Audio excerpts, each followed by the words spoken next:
ಎಲ್ಲರಿಗೂ ನಮಸ್ಕಾರ. ಈ ಒಂದು ತರಬೇತಿ ಶಿಬಿರಕ್ಕೆ ವಿಶೇಷವಾಗಿ ಆಗಮಿಸಿರುವ ಮಾನ್ಯ ಶ್ರೀ ಬಸವರಾಜ್ ಮ್ಯಾಗ್ದಮ್, ಉಪ ನಿರೀಕ್ಷಕರು DYSP ಸರ್, ಲೋಕಾಯುಕ್ತ ಇವರು ನಮ್ಮ ಈ ತರಬೇತಿಗೆ ಆಗಮಿಸಿದ್ದಾರೆ.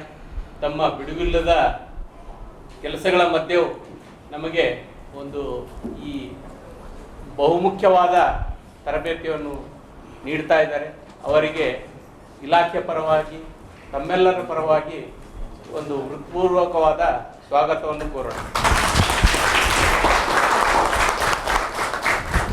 ಈಗ ಉಪ ಔಷಧ ನಿಯಂತ್ರಕರು ಕೆಂಪಯ್ಯ ಅವರಿಂದ ಒಂದು ಸೂಚನೆ.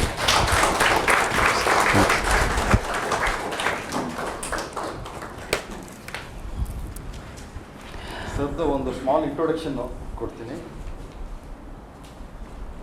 ಬಸವರಾಜ್ ಆರ್ ಮಗ್ದುಮ್ ಅವರು ಕರ್ನಾಟಕ ಸ್ಟೇಟ್ ಪೊಲೀಸ್ ಸರ್ವಿಸ್ಗೆ 24 ಆಗಸ್ಟ್ 1994 ಜಾಯ್ನ್ ಆಗಿದ್ದಾರೆ. Actually very experienced man. And ಅವರು ಬಯೋಡಾಟಾ ಹೇಳಿದ್ರೆ ಸುಮಾರು ಲಾಟ್ ಆಫ್ ಪೇಜಸ್ ಇದೆ. ಬಿಕಾಸ್ ಅವರು ಜಾಯ್ನ್ ಆಗಿದ್ದು 94 he has worked in as A station house officer in police stations and he was promoted as inspector in 2003.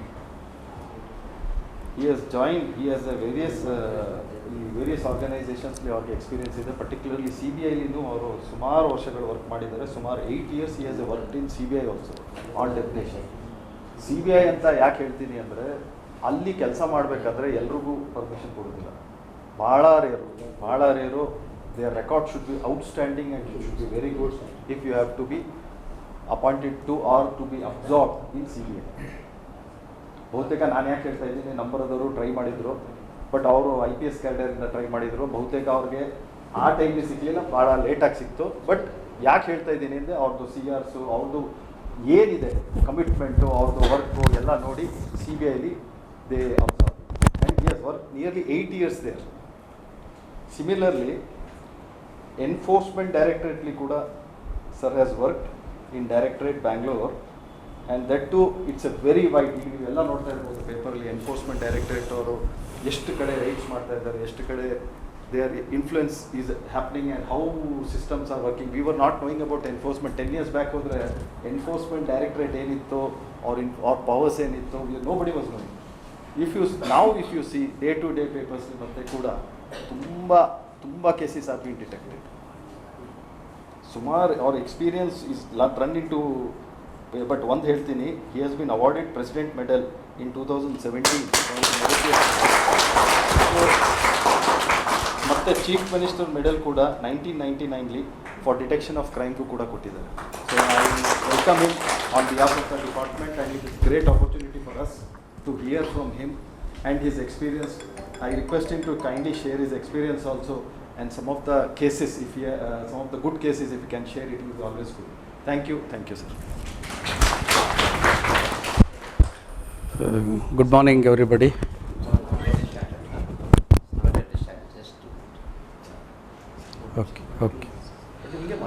Okay. Informally. First of all, let me congratulate all the new incoming officers. I know how difficult it is to get a job. ಯಾಕಂತಂದರೆ sir ಹೇಳ್ತಾ ಇದ್ರು, ಹೊರಗಡೆ ಸುಮಾರು 8-9 ವರ್ಷ ಸಂಘರ್ಷ ಮಾಡಿ ಈಗ ತಾವು ಈ ಇಲಾಖೆಗೆ ಸೇರಿದ್ದೀರಿ. ಖಂಡಿತವಾಗಿ ಇಲಾಖೆಗೂ ಒಳ್ಳೆಯ ಹೆಸರು ಮಾಡ್ತೀರಿ ಮತ್ತು ತಮಗೂ ಒಳ್ಳೆಯ ಹೆಸರು ತೊಗೊಳ್ತೀರಿ ಅಂತೇಳಿ ಒಂದು ವೈಯಕ್ತಿಕ ಭಾವನೆ. Once again I congratulate and welcome you to this department. Coming to the subject today that I am going to cover, it's basically I will explain about English ನಡೀತಲ್ಲ, ಕನ್ನಡ ಇಂಗ್ಲೀಷ್ ಮಿಕ್ಸ್ ಮಾಡಿ ಮಾತಾಡ್ತೀನಿ. Kannada okay fine. ಓಕೆ, ನಾನು prevention of corruption act ಬಗ್ಗೆ ಒಂದು ಸ್ವಲ್ಪ ಹೇಳ್ತೀನಿ, Karnataka Lokayukta act ಬಗ್ಗೆ ಹೇಳ್ತೀನಿ. ಆಮೇಲೆ ನಿಮ್ಮ ದಿನನಿತ್ಯ ಕೆಲಸದಲ್ಲಿ ಯಾವ ರೀತಿ ನೀವು ಫೈಲ್ ಮೇಂಟೈನ್ ಮಾಡಬೇಕು, ನಿಮ್ಮ ಸೇಫ್ಟಿ ನೀವು ಹೆಂಗೆ ನೀವು ಅಳವಡಿಸ್ಕೊಳ್ಬೇಕು ಅನ್ನೋದ್ರ ಬಗ್ಗೆ ನನ್ನ 33-34 ವರ್ಷ ಎಕ್ಸ್ಪೀರಿಯನ್ಸಲ್ಲಿ ಸುಮಾರು ಕೇಸ್ಗಳು ಸರ್ ಹೇಳಿದಂತೆ ಬೇರೆ police is only A gate way. ನಾನು 94 ಪೊಲೀಸ್ ಸೇರಿದ್ದು ಅಷ್ಟೇ ಸರಿ, ಬಟ್ ಬೇರೆ ಬೇರೆ ಒಂದು ಸುಮಾರು 5-6 ಡಿಪಾರ್ಟ್ಮೆಂಟಲ್ಲಿ ಕೆಲಸ ಮಾಡಲಿಕ್ಕೆ ಅವಕಾಶ ಸಿಕ್ತು. ಅಲ್ಲಿ ಅನುಭವಗಳನ್ನು ಹಂಚ್ಕೋತೀನಿ ಮತ್ತು ಒಳ್ಳೆ ಕೇಸ್ಗಳು ಮಾಡಿದ್ದು 1-2-3 ನಿಮ್ಗೆ ಉದಾಹರಣೆಗಳು ಹೇಳಿದ್ರೆ ನಿಮಗೂ ಗೊತ್ತಾಗುತ್ತೆ. ಆ ಜೊತೆಯಲ್ಲಿ ನಿಮಗೂ ಒಂದು ಯಾಕಂದ್ರೆ ಇವ್ರು working in such a department ಅಲ್ಲ, ಇದು ಭಾಳ ರೋಮಾಂಚಕವಾಗಿರ್ತಕ್ಕಂಥ department. Drugs, food, these are very essential what you call services of this human community at large. ಇವ್ರು ಟ್ರಾಫಿಕ್ ಒಂದು ಸ್ವಲ್ಪ ಹೆಚ್ಚು ಕಡಿಮೆ ಆದರೆ ಒಂದು ಅರ್ಧ ಗಂಟೆ ಲೇಟ್ ಆಗ್ಬೋದು, ಬಟ್ ಫುಡ್ ಸೇಫ್ಟಿ ಇರ್ಬೋದು, ಡ್ರಗ್ಸ್ ಇರ್ಬೋದು, this is going to affect the whole nation at large and the community at large. So ಹೀಗಾಗಿ I will be sharing my experience and to start with my presentation, what is my agenda. ನೀನು slide change ಮಾಡ್ತಾರೆ Pradeep. Next slide. So today's my agenda is Lokayukta act ಬಗ್ಗೆ ಒಂದು ಸ್ವಲ್ಪ ಹೇಳ್ಕೊಡ್ತೀನಿ. ಯಾಕಂತಂದರೆ you will all be governed under Lokayukta act. Let me tell you. ಯಾಕಂತಂದರೆ ಈಗ police ಅಂತೂ ಬಂದೇ ಬರ್ತಾರೆ ತಪ್ಪು ಮಾಡಿದಲ್ಲಿ, ಅದು ಕ್ರಿಮಿನಲ್ ಬಂದಾಗ. ಬಟ್ ನಿಮ್ಮ ದಿನನಿತ್ಯ ಕರ್ತವ್ಯದಲ್ಲೂ ಸಹಿತ ಲೋಕಾಯುಕ್ತವ್ರು ನಿಮ್ಮ ಆಫೀಸ್ ಬಂದು ಸರ್ಚ್ ಮಾಡೋದಾಗಿರಲಿ, ನಿಮ್ಮ ನಡೆನುಡಿ, ನಿಮ್ಮ ಡಿಸಿಪ್ಲಿನು ಮತ್ತು ಇದ್ರ ಬಗ್ಗೆಯೂ ಸಹಿತ ಅವಾಗ ಚೆಕ್ ಮಾಡ್ತಾರೆ. ಅದ್ರ ಬಗ್ಗೆ ಲೋಕಾಯುಕ್ತ ಆ್ಯಕ್ಟ್ ಬಗ್ಗೆ ಹೇಳ್ತೀನಿ. ಆಮೇಲೆ corruption and impact of corruption, ಯಾವ ರೀತಿ ನಮ್ಮ ಒಂದು how it is affecting the nation at large and the world at large, corruption ಬಗ್ಗೆ ಒಂದು ಸ್ವಲ್ಪ ಹೈಲೈಟ್ ಮಾಡಿಬಿಟ್ಟು then I will be talking about prevention of corruption act. ಯಾಕಂದರೆ ಯಾವುದೇ ಒಂದು ಕಾನೂನು ಬರಬೇಕಾಗ್ತದೆ, ಜುರಿಸ್ಪ್ರುಡೆನ್ಸ್ ಏನಿರ್ತದಪ್ಪ ಅಂತಂದರೆ ಆ ಕಾನೂನು ಬರಬೇಕಪ್ಪ ಅದಕ್ಕೊಂದು ಮೂಲವಾದ ಒಂದು ಕಾರಣ ಇರ್ತದೆ. There will be a reason to form a law. So ಆ ಪ್ರಿವೆನ್ಷನ್ ಆಫ್ ಕರಪ್ಷನ್ ಆ್ಯಕ್ಟ್ ಯಾಕೆ ಬಂತಾರೆ ಅಂತಂದರೆ ಕರಪ್ಷನ್ ಬಗ್ಗೆ ತಿಳ್ಕೊಬೇಕು, ಕರಪ್ಷನ್ ಹೆಂಗೆ ನಮಗೆ ಹಾನಿಕಾರಕವಾಗಿದೆ ಅನ್ನೋದ್ರ ಬಗ್ಗೆ ತಿಳ್ಕೊಂಡು then will understand little bit of corruption act.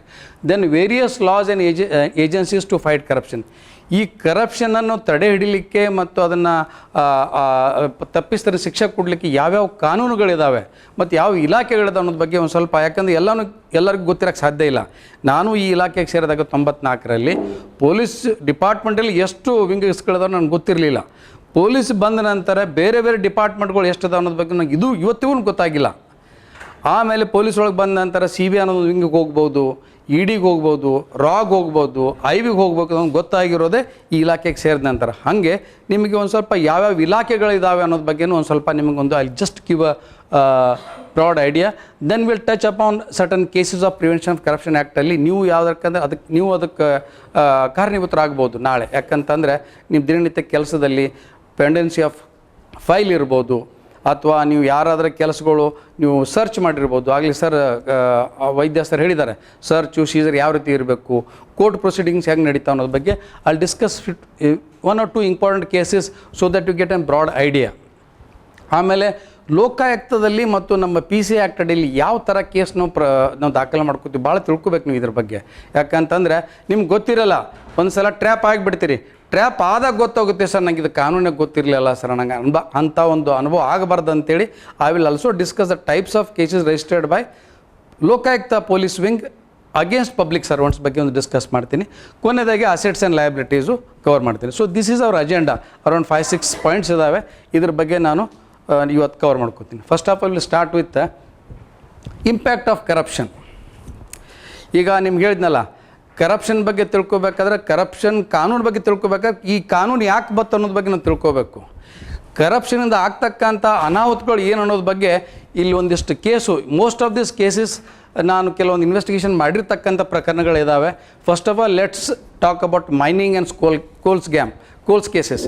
ಈಗ ಮೈನಿಂಗ್ ಸೆಲ್ ಒಂದು ಲೋಕಾಯುಕ್ತದಾಗ ಒಂದು ವಿಂಗ್ ಇದೆ, ಮೈನಿಂಗ್ ಅಂತೇಳಿ SIT special investigation team mining cell ಅಂತಂದಿದೆ. ಅಲ್ಲಿ ಸುಮಾರು ಒಂದು 2 ವರ್ಷ ಕೆಲಸ ಮಾಡಿದ್ದೀನಿ. ಅದಕ್ಕಿಂತ ಮುಂಚೆ CBIದಾಗಿದ್ದೆ. CBIದಾಗ ಜೊತೆ ಮೈನಿಂಗ್ ಕೇಸಸ್ ಮಾಡಿದ್ವಿ. ಸುಮಾರು ಜನ ಮಿನಿಸ್ಟರ್ಸು MLAಗಳನ್ನೆಲ್ಲ ಅರೆಸ್ಟ್ ಮಾಡಿದ್ವಿ. ಆದರೆ ಅದ್ರ ಇಂಪ್ಯಾಕ್ಟ್ ಏನು, ಅರೆಸ್ಟ್ ಆದರೂ ಜೈಲ್ಗೆ ಹೋದರೂ ಬಂದರು, ಬಟ್ ಅದರಿಂದ ಆಗ್ತಕ್ಕಂಥ ನಮಗೆ ಸಾರ್ವಜನಿಕರಿಗಷ್ಟೇ ಅಲ್ಲ ದೇಶಕ್ಕೆಷ್ಟು ನಷ್ಟ ಆಗ್ತಾ ಅನ್ನೋದ್ರ ಬಗ್ಗೆ ಒಂದು 2 ನಿಮಿಷದಲ್ಲಿ ಹೇಳ್ತೀನಿ. ಏನಪ್ಪ ಅಂತಂದರೆ ನಮ್ಮ ದೇಶದ ಬಳ್ಳಾರಿ, ದಾವಣಗೆರೆ ಇಂಥ ಕಡೆ ನಮ್ಮ ಸಾಕಷ್ಟು ಐರನ್ ಓರ್ ಇದೆ. ಆಲ್ಮೋಸ್ಟ್ 60 ಗ್ರೇಡು 62% ಗ್ರೇಡ್ ಇರ್ತಕ್ಕಂಥ ಮೈನ್ಸ್ ನಮ್ಮ ಹತ್ರ ಅವೈಲೇಬಲ್ ಇದೆ. ಈ ಮೈನನ್ನು ಕೆಲವೊಂದು ರಾಜಕಾರಣಿಗಳು, ಕೆಲವೊಂದು ಅಧಿಕಾರಿಗಳು ಸೇರಿಕೊಂಡು ಐರನ್ ಓರನ್ನು ಬೇರೆ ದೇಶಕ್ಕೆ, ಮೋಸ್ಟ್ಲಿ ಚೈನಾಗೆ ಬಹಳ ಕಡಿಮೆ ರೇಟಲ್ಲಿ ಮಾರಾಟ ಮಾಡಿದರು.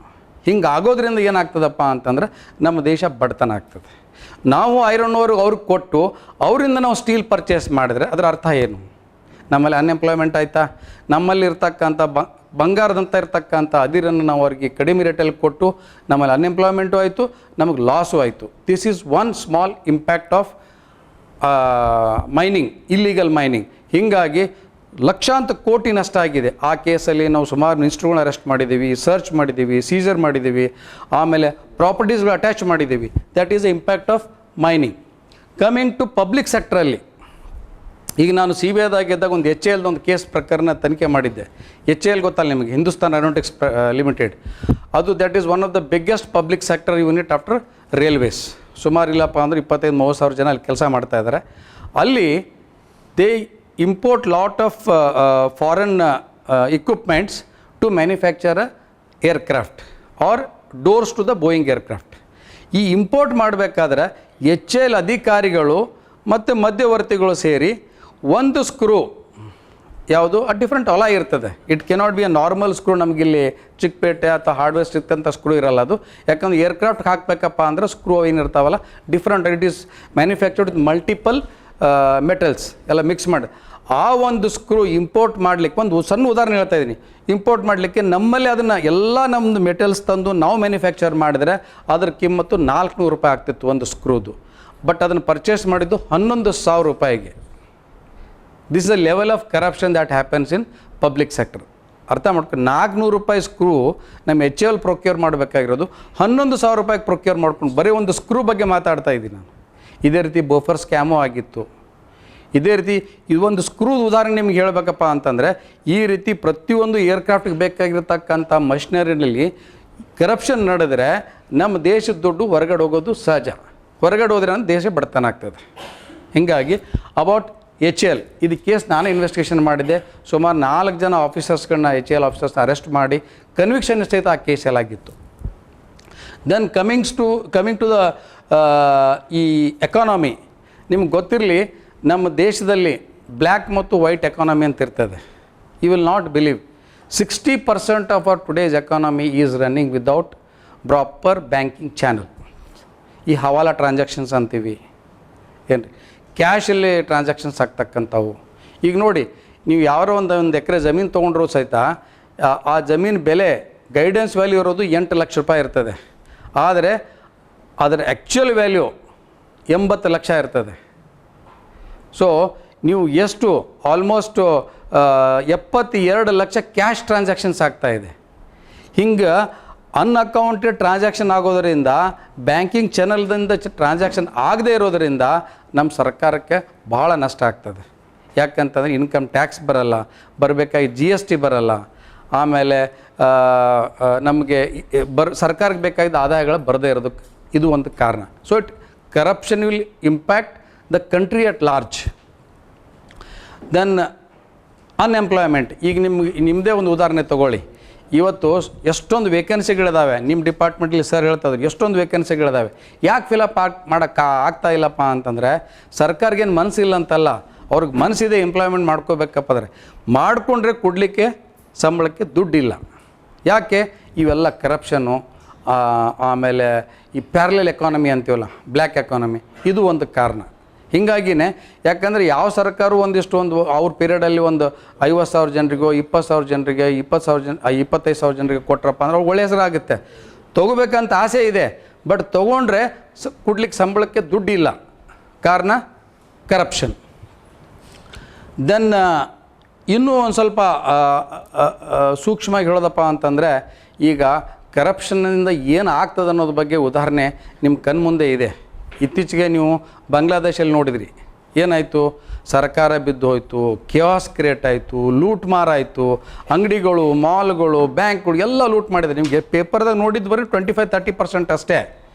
ಕಾರಣ ಕರಪ್ಷನ್. ಅಲ್ಲಿರ್ತಕ್ಕಂಥ ಸರ್ಕಾರ ಸರಿಯಾಗಿ ಕೆಲಸ ಮಾಡದಿರೋದಕ್ಕೆ ಅಲ್ಲಿ ಎಕಾನಮಿ ಎಲ್ಲ ಬಿದ್ದೋಗಿ ಅನ್ಎಂಪ್ಲಾಯ್ಮೆಂಟ್ ಆಗಿ ರೋಹಿಂಗಾಸ್ ಅಂದ್ಕೊಂಡು ಬಾಂಗ್ಲಾದೇಶಗೆ ಕಲ್ಕತ್ತಾ ಅಂದರೆ ನಮ್ಮ ದೇಶ ಒಳಗಡೆ ನುಗ್ತಾ ಇರೋದು ಜನ, ಈ ರೆಫ್ಯೂಜೀಸು. ಇದು ಒಂದು ಕಾರಣ. ಬಾಂಗ್ಲಾದೇಶ ಉದಾಹರಣೆ ಹಂಗಾಯಿತು. ಕಮಿಂಗ್ ಬ್ಯಾಕ್ ಟು ಪಾಕಿಸ್ತಾನ ಬಗ್ಗೆ ನಂಗೆ ಹೇಳೋದೇ ಬೇಕಾಗಿಲ್ಲ ನಿಮಗೆ. ಅಲ್ಲಿ 1 kg ಗೋಧಿ ಇವತ್ತು 350ರಿಂದ 400 ರೂಪಾಯಿ kg ಇದೆ. ಸರ್ಕಾರ ವರ್ಲ್ಡ್ ಬ್ಯಾಂಕಿಂದ ಏನು ದುಡ್ಡು ತೊಗೊಳ್ತಾರೆ, ಅದ್ರ ದುಡ್ಡು ಒಂದು ಸಪೋಸ್ ಒಂದು 100 ಕೋಟಿ ತೊಗೊಂಡ್ರಪ್ಪ ಅಂತಂದ್ರೆ ಜನರಿಗೆ ಹೋಗಿ ಮುಟ್ಟೋದು ಬರೀ 20 ಕೋಟಿ ಮಾತ್ರ. 80 ಕೋಟಿ ಕರಪ್ಷನ್ನಲ್ಲೇ ಹೋಗ್ತದೆ. ಯಾರ್ಯಾರು? ಪೊಲಿಟಿಷಿಯನ್ಸು, ಬ್ಯೂರೋಕ್ರಾಟ್ಸು, ICSಸು, ಆರ್ಮಿ ಎಲ್ಲ ಕರಪ್ಷನ್ ಹೋಗಿ 20% ಯಾವುದರಲ್ಲಿ? ಏನೋ ಅತಿ ಬಡವರು ಒಂದು ಯಾವುದೋ ಒಂದು ಗಂಜಿ ಕೇಂದ್ರ ಓಪನ್ ಮಾಡ್ತಾರೋ ಅಂದ್ಕೊಳ್ಳಿ, ಅಥವಾ ಅತಿ ಬಡವ್ರಿಗೆ ತೋರಿಸ್ಲಿಕ್ಕೆ ಅಂತೇಳಿ, ಯಾಕಂದ್ರೆ ವರ್ಲ್ಡ್ ಬ್ಯಾಂಕಿಗೆ ತೋರಿಸ್ಬೇಕಲ್ಲ, ನೋಡಿ ನಾವು ರೇಷನ್ ಕೊಡ್ತಾ ಇದ್ದೀವಿ ಅಂತೇಳಿ ಒಂದು ಲಾರಿ ತುಂಬ್ಕೊಂಡು ಹೋಗ್ತಾ ಇದ್ದಾರೆ, ಸಾವಿರಾರು ಜನ ಬೆನ್ನು ಹತ್ತಿಬಿಟ್ಟು ಅದನ್ನು ಸಹಿತ ಒಂಥರ ಹರ್ಕೊಂಡು ತಿನ್ನಂಗೆ ಮಾಡ್ತಿರ್ತಾರೆ. ಆ ರೀತಿ ಪರಿಸ್ಥಿತಿ ಇದೆ ಪಾಕಿಸ್ತಾನದು. ಕಮಿಂಗ್ ಬ್ಯಾಕ್ ಟು ಶ್ರೀಲಂಕಾದು ಈ ಒಂದು 4-5 ವರ್ಷ ಹಿಂದ್ಗಡೆ ನೋಡಿದ್ರಿ, ಪ್ರೆಸಿಡೆಂಟ್ ಮನೆಯೆಲ್ಲ ನುಗ್ಗಿ ಧ್ವಂಸ ಮಾಡಿ ಇರ್ತಕ್ಕಂಥ ಕಾರು, ಮನೆಗಿರ್ತಕ್ಕಂಥ ಕಾಸ್ಟ್ಲಿ ವಸ್ತುಗಳು ಎಲ್ಲ ಕಿತ್ಕೊಂಡು ಹೋಗ್ಬಿಟ್ರು. ಕಾರಣ ಕರಪ್ಷನ್. ಸೊ ನೇಪಾಳ ಬಗ್ಗೆ ನಿಮಗೆ ಹೇಳೋದು ಬೇಕಾಗಿಲ್ಲ. ಅದು ಹಿಂದೂ ರಾಷ್ಟ್ರ ಆದರೂ ಸಹಿತ ಅದರಲ್ಲಿ ಅತಿ ಬಡತನ ಇರತಕ್ಕಂಥ, ಎಲ್ಲಕ್ಕಿಂತನೂ ಬಡತನ ಇರತಕ್ಕಂಥ ನೇಪಾಳ ದೇಶ. ನಾನು ನೇಪಾಳಗೂ ವಿಸಿಟ್ ಮಾಡಿದ್ದೀನಿ ಒಂದು ಯಾವುದೋ ತನಿಖೆಯಲ್ಲಿ. ಸೊ ಹೀಗಾಗಿ ನಮ್ಮ ಸುತ್ತಮುತ್ತ ಇರ್ತಕ್ಕಂಥ 4 ದೇಶಗಳು, ನೇಪಾಳ, ಬಾಂಗ್ಲಾದೇಶ್, ಶ್ರೀಲಂಕಾ, ಪಾಕಿಸ್ತಾನ್, ಅಫ್ಘಾನಿಸ್ತಾನ ಅಂತೂ ಹೇಳೋದು ಬೇಕಲ್ಲ, ಹೆಣ್ಮಕ್ಳಿಗೆ ಸ್ಕೂಲ್ ಸಹಿತ ಕಳಿಸೋ ಯೋಗ್ಯತೆ ಅವ್ರಿಗಿಲ್ಲ. ಸೊ ಈ ಕರಪ್ಷನಿಂದ ಆಗ್ತಕ್ಕಂಥ ಒಂದು ಇಂಪ್ಯಾಕ್ಟ್ ಏನೋದ್ರ ಬಗ್ಗೆ ಒಂದು ಸ್ವಲ್ಪ ನಿಮಗೆ ಫೀಲ್ ಆಗಲಿ ಅಂತೇಳಿ ಈ ಸಬ್ಜೆಕ್ಟ್ ಮೊದಲು ನಾನು ತೊಗೊಂಡಿದ್ದು. ಆಮೇಲೆ ಇವಂತೂ ಬಿಡಿ, ಡೆವಲಪಿಂಗ್ ಕಂಟ್ರೀಸು ಯಾವುದು? Pakistan, Bangladesh, Sri Lanka, Nepal, including India, we are developing. But India is self sustaining. ನಮ್ಮ ಸ್ಟ್ರಕ್ಚರ್ ಹೆಂಗಿದೆಯಪ್ಪ ಅಂತಂದರೆ, till today you don't have to go with a begging bowl in front of any world bank ಆಗಲಿ, ಬೇರೆ ದೇಶಕ್ಕಾಗಲಿ. We are self sustaining because ಇಲ್ಲಿ ಇನ್ನೂ ಒಂದು ಕಾನೂನು ಸುವ್ಯವಸ್ಥೆ ಇದೆ, ಒಂದು ವ್ಯವಸ್ಥೆ ಇದೆ ಅಂತೇಳಿ. ಕಮಿಂಗ್ ಬ್ಯಾಕ್ ಟು ಇಂಗ್ಲೆಂಡಲ್ಲಿ ತಾವೆಲ್ಲ ಹಿಸ್ಟ್ರಿ ಓದಿದಿರಿ. Sun used to never set in England ಅಂತ ಹೇಳ್ತಿದ್ರು. ಯಾಕಂದರೆ ಇಡೀ ಜಗತ್ತನ್ನೇ ಆಳ್ತಕ್ಕಂಥ ದೇಶ ಯಾವುದಿದ್ರಪ್ಪ ಅಂತನ್ನೋದ್ರು ಇಂಗ್ಲೆಂಡ್. ಆದರೆ ಅಲ್ಲಿಯೂ ಸಹಿತ ಕರಪ್ಷನಿಂದ ಇವತ್ತಿನ ಪರಿಸ್ಥಿತಿ ಎಷ್ಟು ಹದಗೆಟ್ಟಿದೆಯಪ್ಪ ಅಂತಂದರೆ, 2 ಸಲ ಅಲ್ಲಿ ಪ್ರಧಾನಮಂತ್ರಿಗಳು ಚೇಂಜ್ ಆಗೋ ಸಂದರ್ಭಗಳು ಬಂದಿತ್ತು. ಯಾಕಂದರೆ only because of failure of economy ಯಾವಾಗ ಫೇಲ್ ಆಗುತ್ತಪ್ಪ ಅಂತಂದರೆ, ಯಾವಾಗ ದೇಶದಲ್ಲಿ ಕರಪ್ಷನ್ ಜಾಸ್ತಿ ಆಗುತ್ತೆ ಆವಾಗ ಎಕಾನಮಿ ಫೇಲ್ ಆಗುತ್ತೆ. ಇತ್ತೀಚೆಗೆ ಮೋದಿಜಿಯವ್ರು ಹೇಳ್ತಿರ್ತಾರೆ, ನಮ್ಮ ಕರೆಂಟ್ ಅಕೌಂಟ್ ಬ್ಯಾಲೆನ್ಸು ಸರಿಯಾಗಿ ಇಟ್ಕೋಬೇಕು, ಬಂಗಾರ ಪರ್ಚೇಸ್ ಮಾಡಬೇಡಿ, ಪೆಟ್ರೋಲ್ ಹೆಚ್ಚು ಖರ್ಚು ಮಾಡಬೇಡಿ. ಯಾಕಂದರೆ ಇದೆಲ್ಲ ಇಂಪೋರ್ಟ್ ಮಾಡಬೇಕಾಗ್ತದೆ. ನಾವು ಇಂಪೋರ್ಟ್ ಮಾಡಿದಾಗೆಲ್ಲ we have to pay them in dollars. ನಮ್ಮದು ಇದು ಒಂಥರ ಮನೆ ಇದ್ದಂಗೆ. ನಮ್ಮ ಎಕಾನಮಿ ಹೆಂಗಿರ್ತದಪ್ಪ ಅಂದ್ರೆ ನಮ್ಮ ಮನೆಯಾಗ ಅಂದ್ರೆ 1 ಅರ್ನಿಂಗ್ ಮೆಂಬರ್ ಇದ್ದಾರೆ ಅಂದ್ಕೊಳ್ಳಿ, ಅಥವಾ 2 earning member.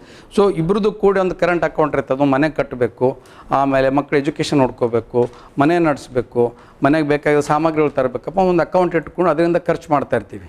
If you start getting goods which is not going to be utilise immediately, ನೀವು ಹೋಗಿ ಇಂಪೋರ್ಟೆಡ್ ಸಾಮಾನು ತಂದ್ರೆ ಎಕಾನಮಿ ಕೊಲಾಪ್ಸ್ ಆಗ್ತದೆ. ನೀವು ಮನೆಯೂ ಕಟ್ಟೋಕ್ಕಾಗಲ್ಲ, ಮಕ್ಕಳಿಗೆ ಎಜುಕೇಷನ್ ಕೊಡೋಕ್ಕಾಗಲ್ಲ.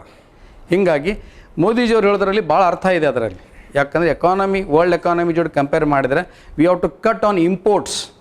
ಬೇಸಿಕಲಿ ಇಂಪೋರ್ಟ್ ಕಟ್ ಮಾಡಬೇಕಪ್ಪ ಅಂತಂದರೆ capital BRM. So this is the status about corruption ಬಗ್ಗೆ ನಾನು ಕೆಲವೊಂದು ಅಂದ್ಕೊಂಡಿದ್ದು ಮತ್ತು ನಾನು ತಿಳ್ಕೊಂಡಿದ್ದು 33 ವರ್ಷ ಸರ್ವಿಸ್ದಲ್ಲಿ ಕರಪ್ಷನ್ದ ಆಗ್ತಕ್ಕಂಥ ಇಂಪ್ಯಾಕ್ಟ್ ಏನು ಅನ್ನೋದ್ರ ಬಗ್ಗೆ ಒಂದು ಸ್ವಲ್ಪ ತಮ್ಮ ಮುಂದೆ ಇಟ್ಟಿದ್ದೀನಿ. ನಿಮ್ಗೆ ಅರ್ಥ ಆಯಿತು ಅಂದ್ಕೊಂಡಿದ್ದೀನಿ. Next will go to the next slide. So ಇವು ಕೆಲವೊಂದು ಪ್ರಕರಣಗಳು, ನಾನು ತನಿಖೆ ಮಾಡಿರ್ತಕ್ಕಂಥ ಪ್ರಕರಣಗಳು, ಇವು ದೊಡ್ಡ ಸ್ಕ್ಯಾಮ್ಸು. ಈಗ ತಾವು ನೋಡ್ತಾ ಇರ್ಬೋದು ಏನ್ರಿ, EDಯಲ್ಲಿ ನಾನು 4 ವರ್ಷ ಕೆಲಸ ಮಾಡಿದಾಗ ಅಟ್ಯಾಚ್ ಮಾಡಿರ್ತಕ್ಕಂಥ ವಿಜಯ ಮಲ್ಯ ಕೇಸ್ ಇರ್ಬೋದು, ಲಲಿತ್ ಮೋದಿ ಕೇಸ್ ಇರ್ಬೋದು, ಸುಕೇಶ್ ಚಂದ್ರಶೇಖರ್ ಸ್ಕ್ಯಾಮ್ಸ್ಟರು, ಆಮೇಲೆ ಈ IMA ಗೋಲ್ಡ್ ಗೊತ್ತಲ್ಲ ನಿಮಗೆಲ್ಲ, ಬೆಂಗಳೂರದವ್ರು ಇದ್ದರೆ ನಿಮ್ಗೆ ಗೊತ್ತಿರ್ತದೆ. IMA ಗೋಲ್ಡ್ಸ್ 4000 crore ಸ್ಕ್ಯಾಮ್ ಅದು. ಅದರಲ್ಲಿ ಸಹಿತ ಸುಮಾರು ಇಲ್ಲಾಂದರೆ ನಾವೊಂದು 450 ಕೋಟಿ ಆಗೋಷ್ಟು ಪ್ರಾಪರ್ಟಿ ಅಟ್ಯಾಚ್ ಮಾಡಿದ್ವಿ. ಸೊ ಹೀಗಾಗಿ ಈ ಆಮ್ನೆಸ್ಟಿ ಇಂಟರ್ನ್ಯಾಷನಲ್ ಇದ್ರ ಬಗ್ಗೆ ಒಂದು ಸ್ವಲ್ಪ ನಾನು ಹೇಳ್ತೀನಿ. ಇವೆಲ್ಲ ನೀವು ಪೇಪರಲ್ಲಿ ಓದ್ತಾ ತಿಳ್ಕೊಡ್ತೀರಿ.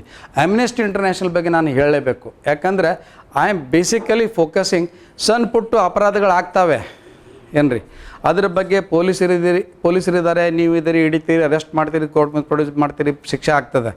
ಬಟ್ ದೊಡ್ಡ ಅಪರಾಧಗಳ ಬಗ್ಗೆ ನಾನು ನಿಮ್ಗೆ ಯಾಕೆ ಹೇಳ್ತಾ ಇದ್ದೀನಿ, ಇಂಪೋರ್ಟು, ಎಕ್ಸ್ಪೋರ್ಟು, ಸ್ಕ್ಯಾಮ್ಸು, ಎಕ್ಸ್ಪೆಷಲಿ ಈ ನಮ್ಮ ಆಗ ಹೇಳಿದ್ನಲ್ಲ mining ಸ್ಕ್ಯಾಮ್ಸು, import of arms and ammunition ಸ್ಕ್ಯಾಮ್ಸು, ಅವು ಭಾಳ ಡೇಂಜರಸ್ಸು.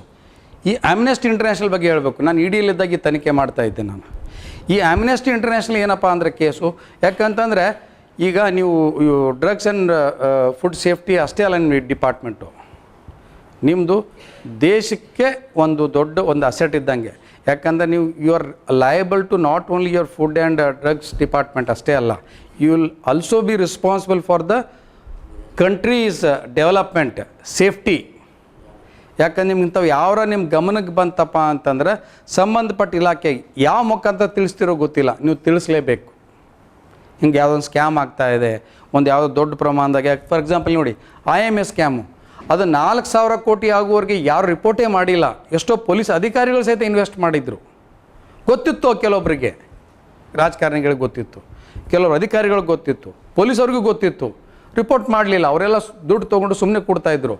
4,000 ಕೋಟಿ ಸ್ಕ್ಯಾಮ್ ಆಗಿ ಯಾವಾಗ ಬಡರ ಜನರು ದುಡ್ಡು ವಾಪಸ್ ಅವ್ನು ಕೊಡ್ಲಿಕ್ಕಾಗಲಿಲ್ಲೋ, ಮದುವೆ ಮುಂಚೆ ಬಂದಾಗ ಕೇಳಕ್ಕೆ ಹೋದಾಗ ನಾಳೆ ಕೊಡ್ತೀನಿ, ನಾಡ್ದು ಕೊಡ್ತೀನಿ, ಹಬ್ಬ ಆದಮೇಲೆ ಕೊಡ್ತೀನಿ ಅಂತ ಹಿಂಗೆ ಯಾವಾಗ ಹೇಳಕ್ಕೆ ಅವಾಗ ಗೊತ್ತಾಯಿತು ಅವ್ನು ತೊಗೊಂಡಿರ್ತಕ್ಕಂಥ 4,000 ಕೋಟಿ ದುಡ್ಡನ್ನು ಎಲ್ಲೆಲ್ಲೋ ಡೈವರ್ಷನ್ ಮಾಡಿ, ಎಲ್ಲೆಲ್ಲೋ ಇನ್ವೆಸ್ಟ್ ಮಾಡಿ, MLA ಆಗಬೇಕು, ದೊಡ್ಡ ಲೀಡರ್ ಆಗಬೇಕು, ನಾ ಕಮ್ಯುನಿಟಿ ಲೀಡರ್ ಆಗಬೇಕು, ಅಲ್ಲಿ ಹಜ್ ಕ್ಯಾಂಪಿಗೆ ಮಗದೊಂದು ಎಲ್ಲ ಕಡೆ ಖರ್ಚು ಮಾಡಿ ಎಲ್ಲ ದುಡ್ಡೆಲ್ಲ ಹಾಳು ಮಾಡ್ಕೊಂಡಿದ್ದಂಗೆ ಗೊತ್ತಾಗಿದ್ದು ಕೊನೆಗೆ. ಆದರೆ ಪ್ರತಿಯೊಬ್ಬರು ನಾವು ಎಲ್ಲ ನಾಗರಿಕರಾಗಿರ್ಬೋದು, ಅಧಿಕಾರಿಗಳು ಸ್ವಲ್ಪ ಜಾಗೃತರಾದರೆ ಸಂಬಂಧಪಟ್ಟ ಇಲಾಖೆಗೆ ಸ್ವಲ್ಪ ಸುಳು ಕೊಟ್ಬಿಟ್ರಪ್ಪ ಅಂದ್ರೆ ಅವ್ರು ತನಿಖೆ ಮಾಡ್ತಾರೆ. 4,000 ಕೋಟಿ ಆಗೋದು 2,000 ಕೋಟಿಗೆ ಸ್ಟಾಪ್ ಮಾಡ್ಬೋದಾಗಿತ್ತು. ಹಾಗೆ ಇದ್ರ ಬಗ್ಗೆ ಒಂದು ಸ್ವಲ್ಪ ಜಾಗೃತರಾಗಿರ್ಬೇಕಂತೇಳಿ ನನ್ನ ಅನಿಸಿಕೆ. Coming back to Amnesty International. ಇದು ಅಮ್ನೆಸ್ಟಿ ಇಂಟರ್ನ್ಯಾಷನಲ್ ಹೆಸರು ತಾವು ಕೇಳಿರ್ತೀರಿ. ಇದೇನಪ್ಪ ಅಂತಂದ್ರೆ ಒಂಥರ ಹ್ಯೂಮನ್ ರೈಟ್ಸ್ಗೆ ಮತ್ತು ಸಾರ್ವಜನಿಕರ ಹ್ಯೂಮನ್ ರೈಟ್ಸ್ಗೋಸ್ಕರ ಹೋರಾಟ ಮಾಡ್ತಕ್ಕಂಥ ಅಂತ ಹೇಳಿ ಒಂದು ಟ್ರಸ್ಟ್ ಇದು. ಏನು ರೀ, NGO ಅದು, ಇಂಟರ್ನ್ಯಾಷನಲ್ NGO. ಹಾಂ, ಟೆರರಿಸ್ಟಿಕ್ ಸಿಂಪದೈಸರ್ಸ್ ಅಂತೇಳಿ. ನಮ್ಮ ಜಮ್ಮು ಕಾಶ್ಮೀರಲ್ಲಿ ಎಷ್ಟೋ ಜನ ನಮ್ಮ ಸೈನಿಕರಿಂದ ಸತ್ತು ವಿಧವೆ ಆಗಿರ್ತಕ್ಕಂಥವ್ರು, ಅನಾಥರಾಗಿರ್ತಕ್ಕಂಥ ಮಕ್ಕಳನ್ನೆಲ್ಲ ದೇಶ ತುಂಬ ಎಲ್ಲ ಕಡೆ ಕರ್ಕೊಂಡು ಹೋಗಿಬಿಟ್ಟು ಅಳೋದು, ಕರೋದು, ನಾಟಕ ಮಾಡೋದು, ಜನರಿಗೆ ತಪ್ಪು ತಿಳುವಳಿಕೆ ಕೊಡೋದು, ಸಿಂಪತಿಯಿಂದ ದುಡ್ಡು ಕೇಳೋದು, ಆಮೇಲೆ ದೇಶ ವಿರೋಧಿ, ಸೈನಿಕರ ವಿರೋಧಿ, ಡಿಫೆನ್ಸ್ ವಿರುದ್ಧ ಒಂದು ಮೆಸೇಜನ್ನು ಕನ್ವೆ ಮಾಡ್ತಕ್ಕಂಥ ಕೆಲಸವನ್ನು ಈ ಅಮ್ನೆಸ್ಟಿ ಇಂಟರ್ನ್ಯಾಷನಲ್ ಮಾಡ್ತಾಯಿತ್ತು. ಇವರಿಷ್ಟೆಲ್ಲ ಮಾಡ್ಲಿಕ್ಕೆ ದುಡ್ಡು ಎಲ್ಲಿಂದ ಬರ್ತಾಯಿತ್ತು ಅನ್ನೋದ್ರ ಬಗ್ಗೆ ತನಿಖೆ ಮಾಡುವಾಗ ನಾನು EDಯಲ್ಲಿದ್ದಾಗ we came to know that foreign input ಬರ್ತಾಯಿತ್ತು ಅವ್ರಿಗೆ. ಫೇಮಾ ಅಂತ ಒಂದು ಕಾನೂನಿದೆ, ಫಾರಿನ್ ಎಕ್ಸ್ಚೇಂಜ್ ಮ್ಯಾನೇಜ್ಮೆಂಟ್ ಆ್ಯಕ್ಟ್.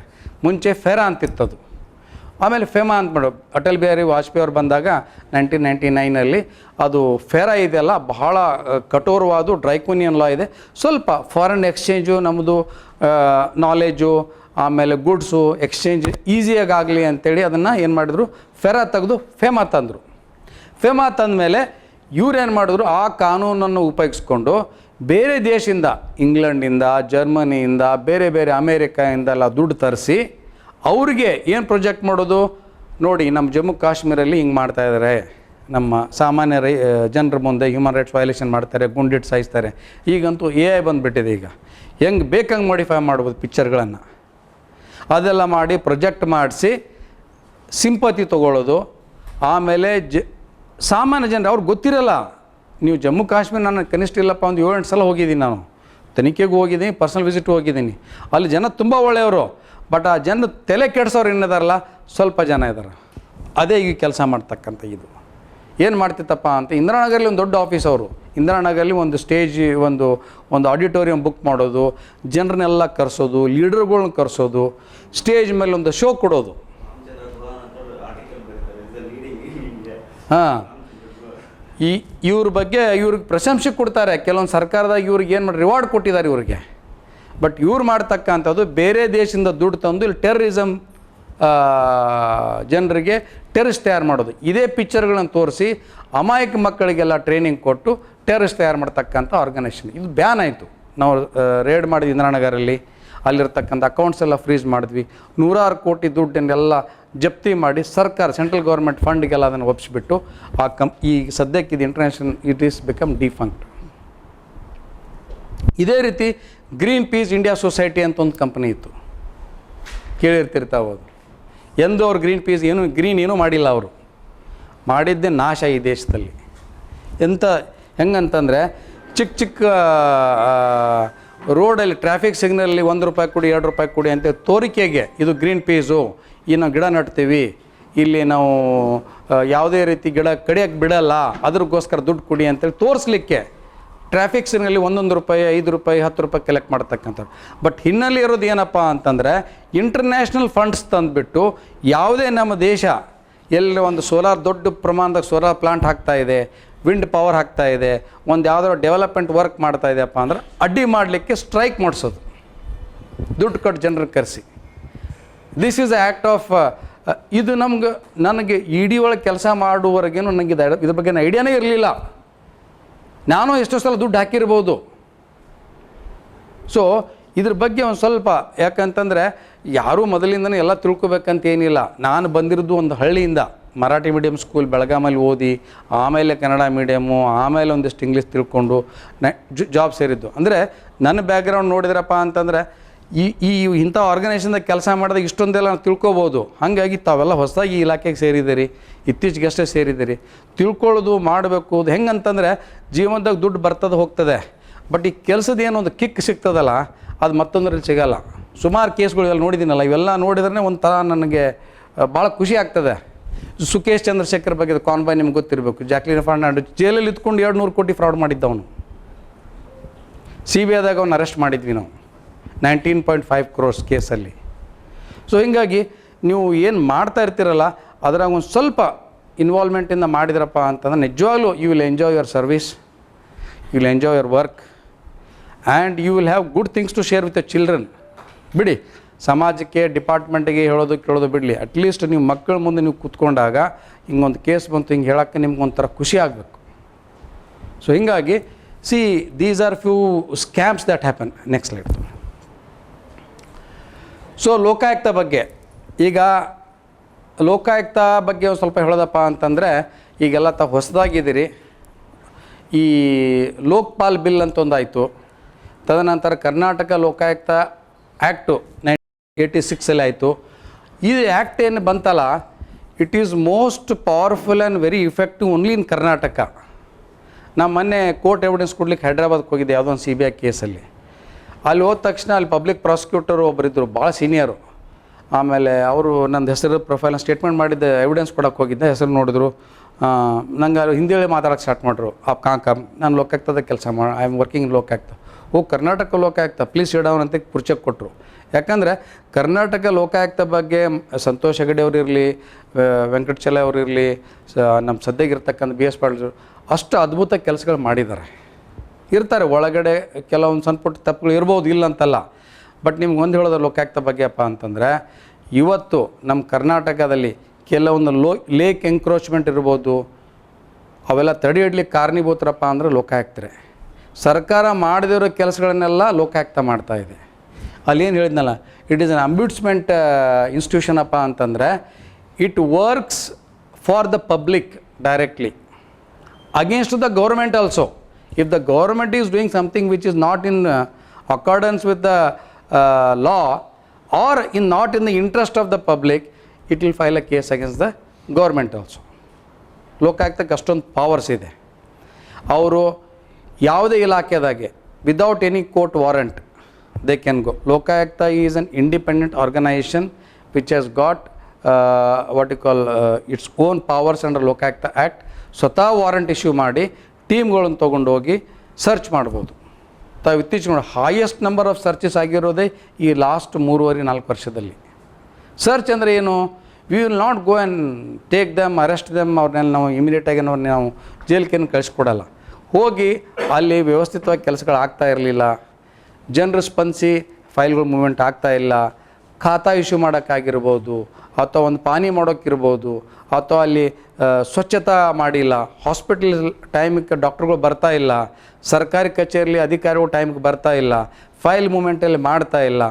ಇಂಥವು ಯಾರಾದರೂ ನಮಗೆ ದೂರ ಬರಲಿ ಅಥವಾ ಬರದೇ ಇದ್ದರೂ ಸಹಿತ in the interest of the organisation ಹೋಗಿ ಸಡನ್ನಾಗಿ ಲೋಕಾಯುಕ್ತರು ಪೊಲೀಸ್ ವಿಂಗ್ ಎಲ್ಲ ತೊಗೊಂಡೋಗಿ ಅಲ್ಲಿ ನಾವೊಂದು ದಿಢೀರ್ನ ಹೋಗೊಂದು ವಿಸಿಟ್ ಮಾಡಿ ಅಲ್ಲಿರ್ತಕ್ಕಂಥ ಫೈಲು, ಅಲ್ಲಿರ್ತಕ್ಕಂಥ ಅಧಿಕಾರಿಗಳು, ಅಟೆಂಡೆನ್ಸು, ಕ್ಯಾಶ್ ರಿಜಿಸ್ಟ್ರುಗಳು, ಆ ನಂತರ ಮೂಮೆಂಟ್ ರಿಜಿಸ್ಟ್ರುಗಳು ಎಲ್ಲ ಚೆಕ್ ಮಾಡಿ ನಾವು ವೆರಿಫೈ ಮಾಡ್ತಾಯಿರ್ತೀವಿ. ಈಗ ಹೊಸದಾಗಿ ಬಂದಿರತಕ್ಕಂಥವ್ರಿಗೆಲ್ಲ ಗೊತ್ತಿರಬೇಕು.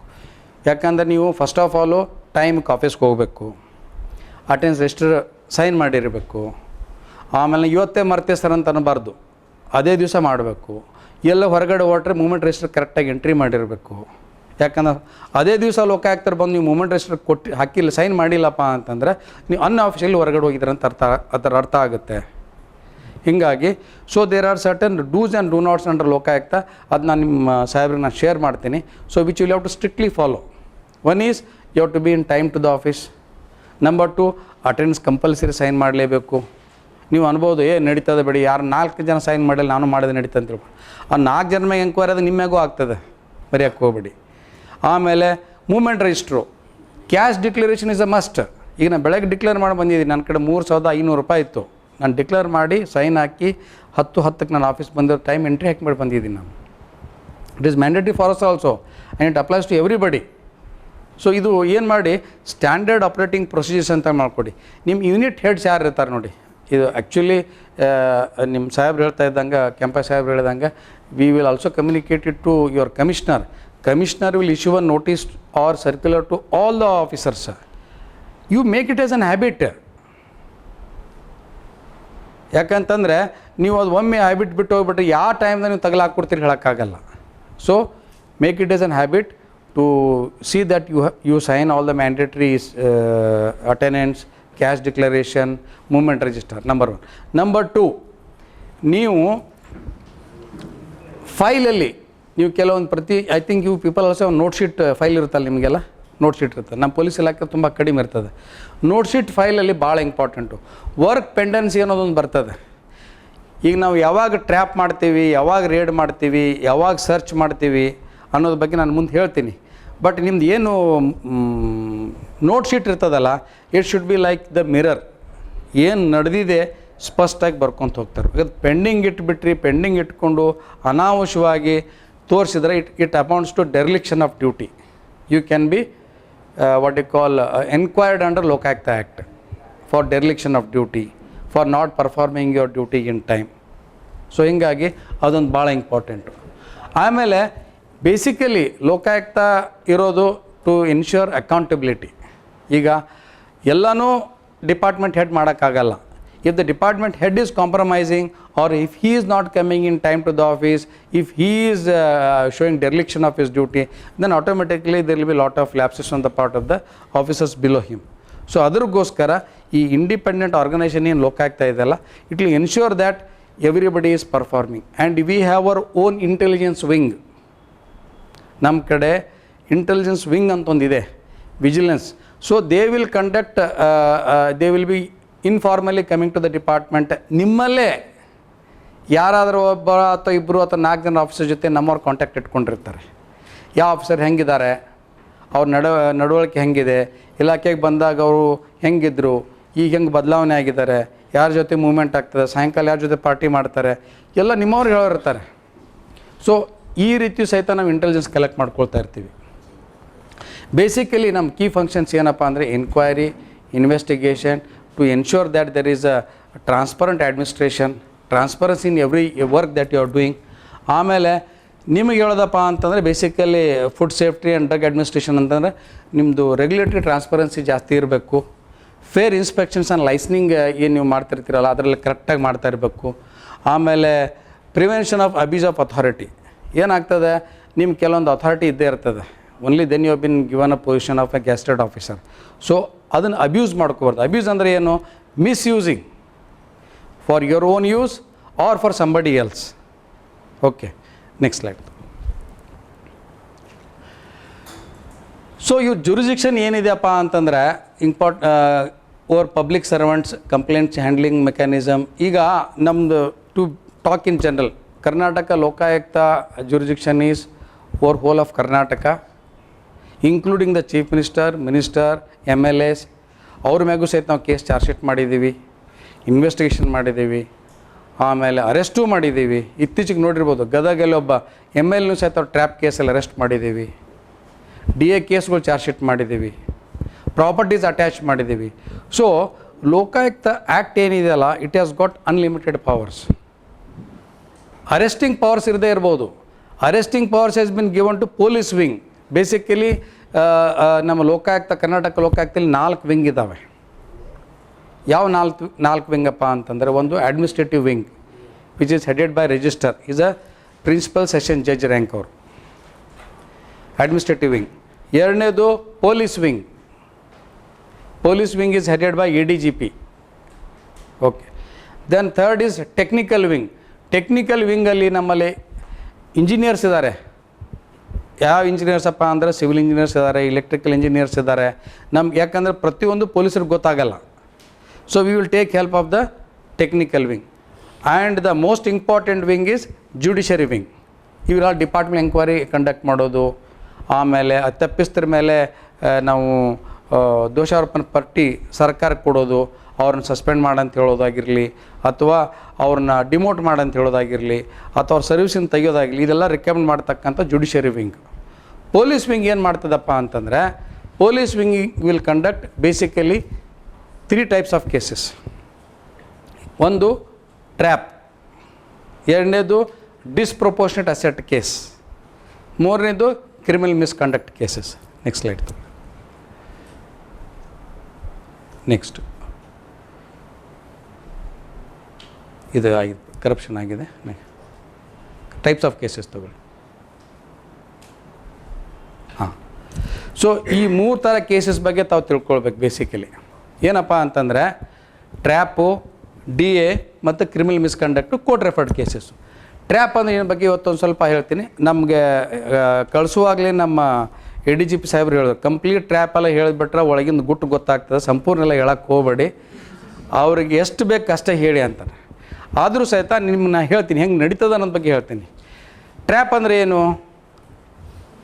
What is the meaning of trap?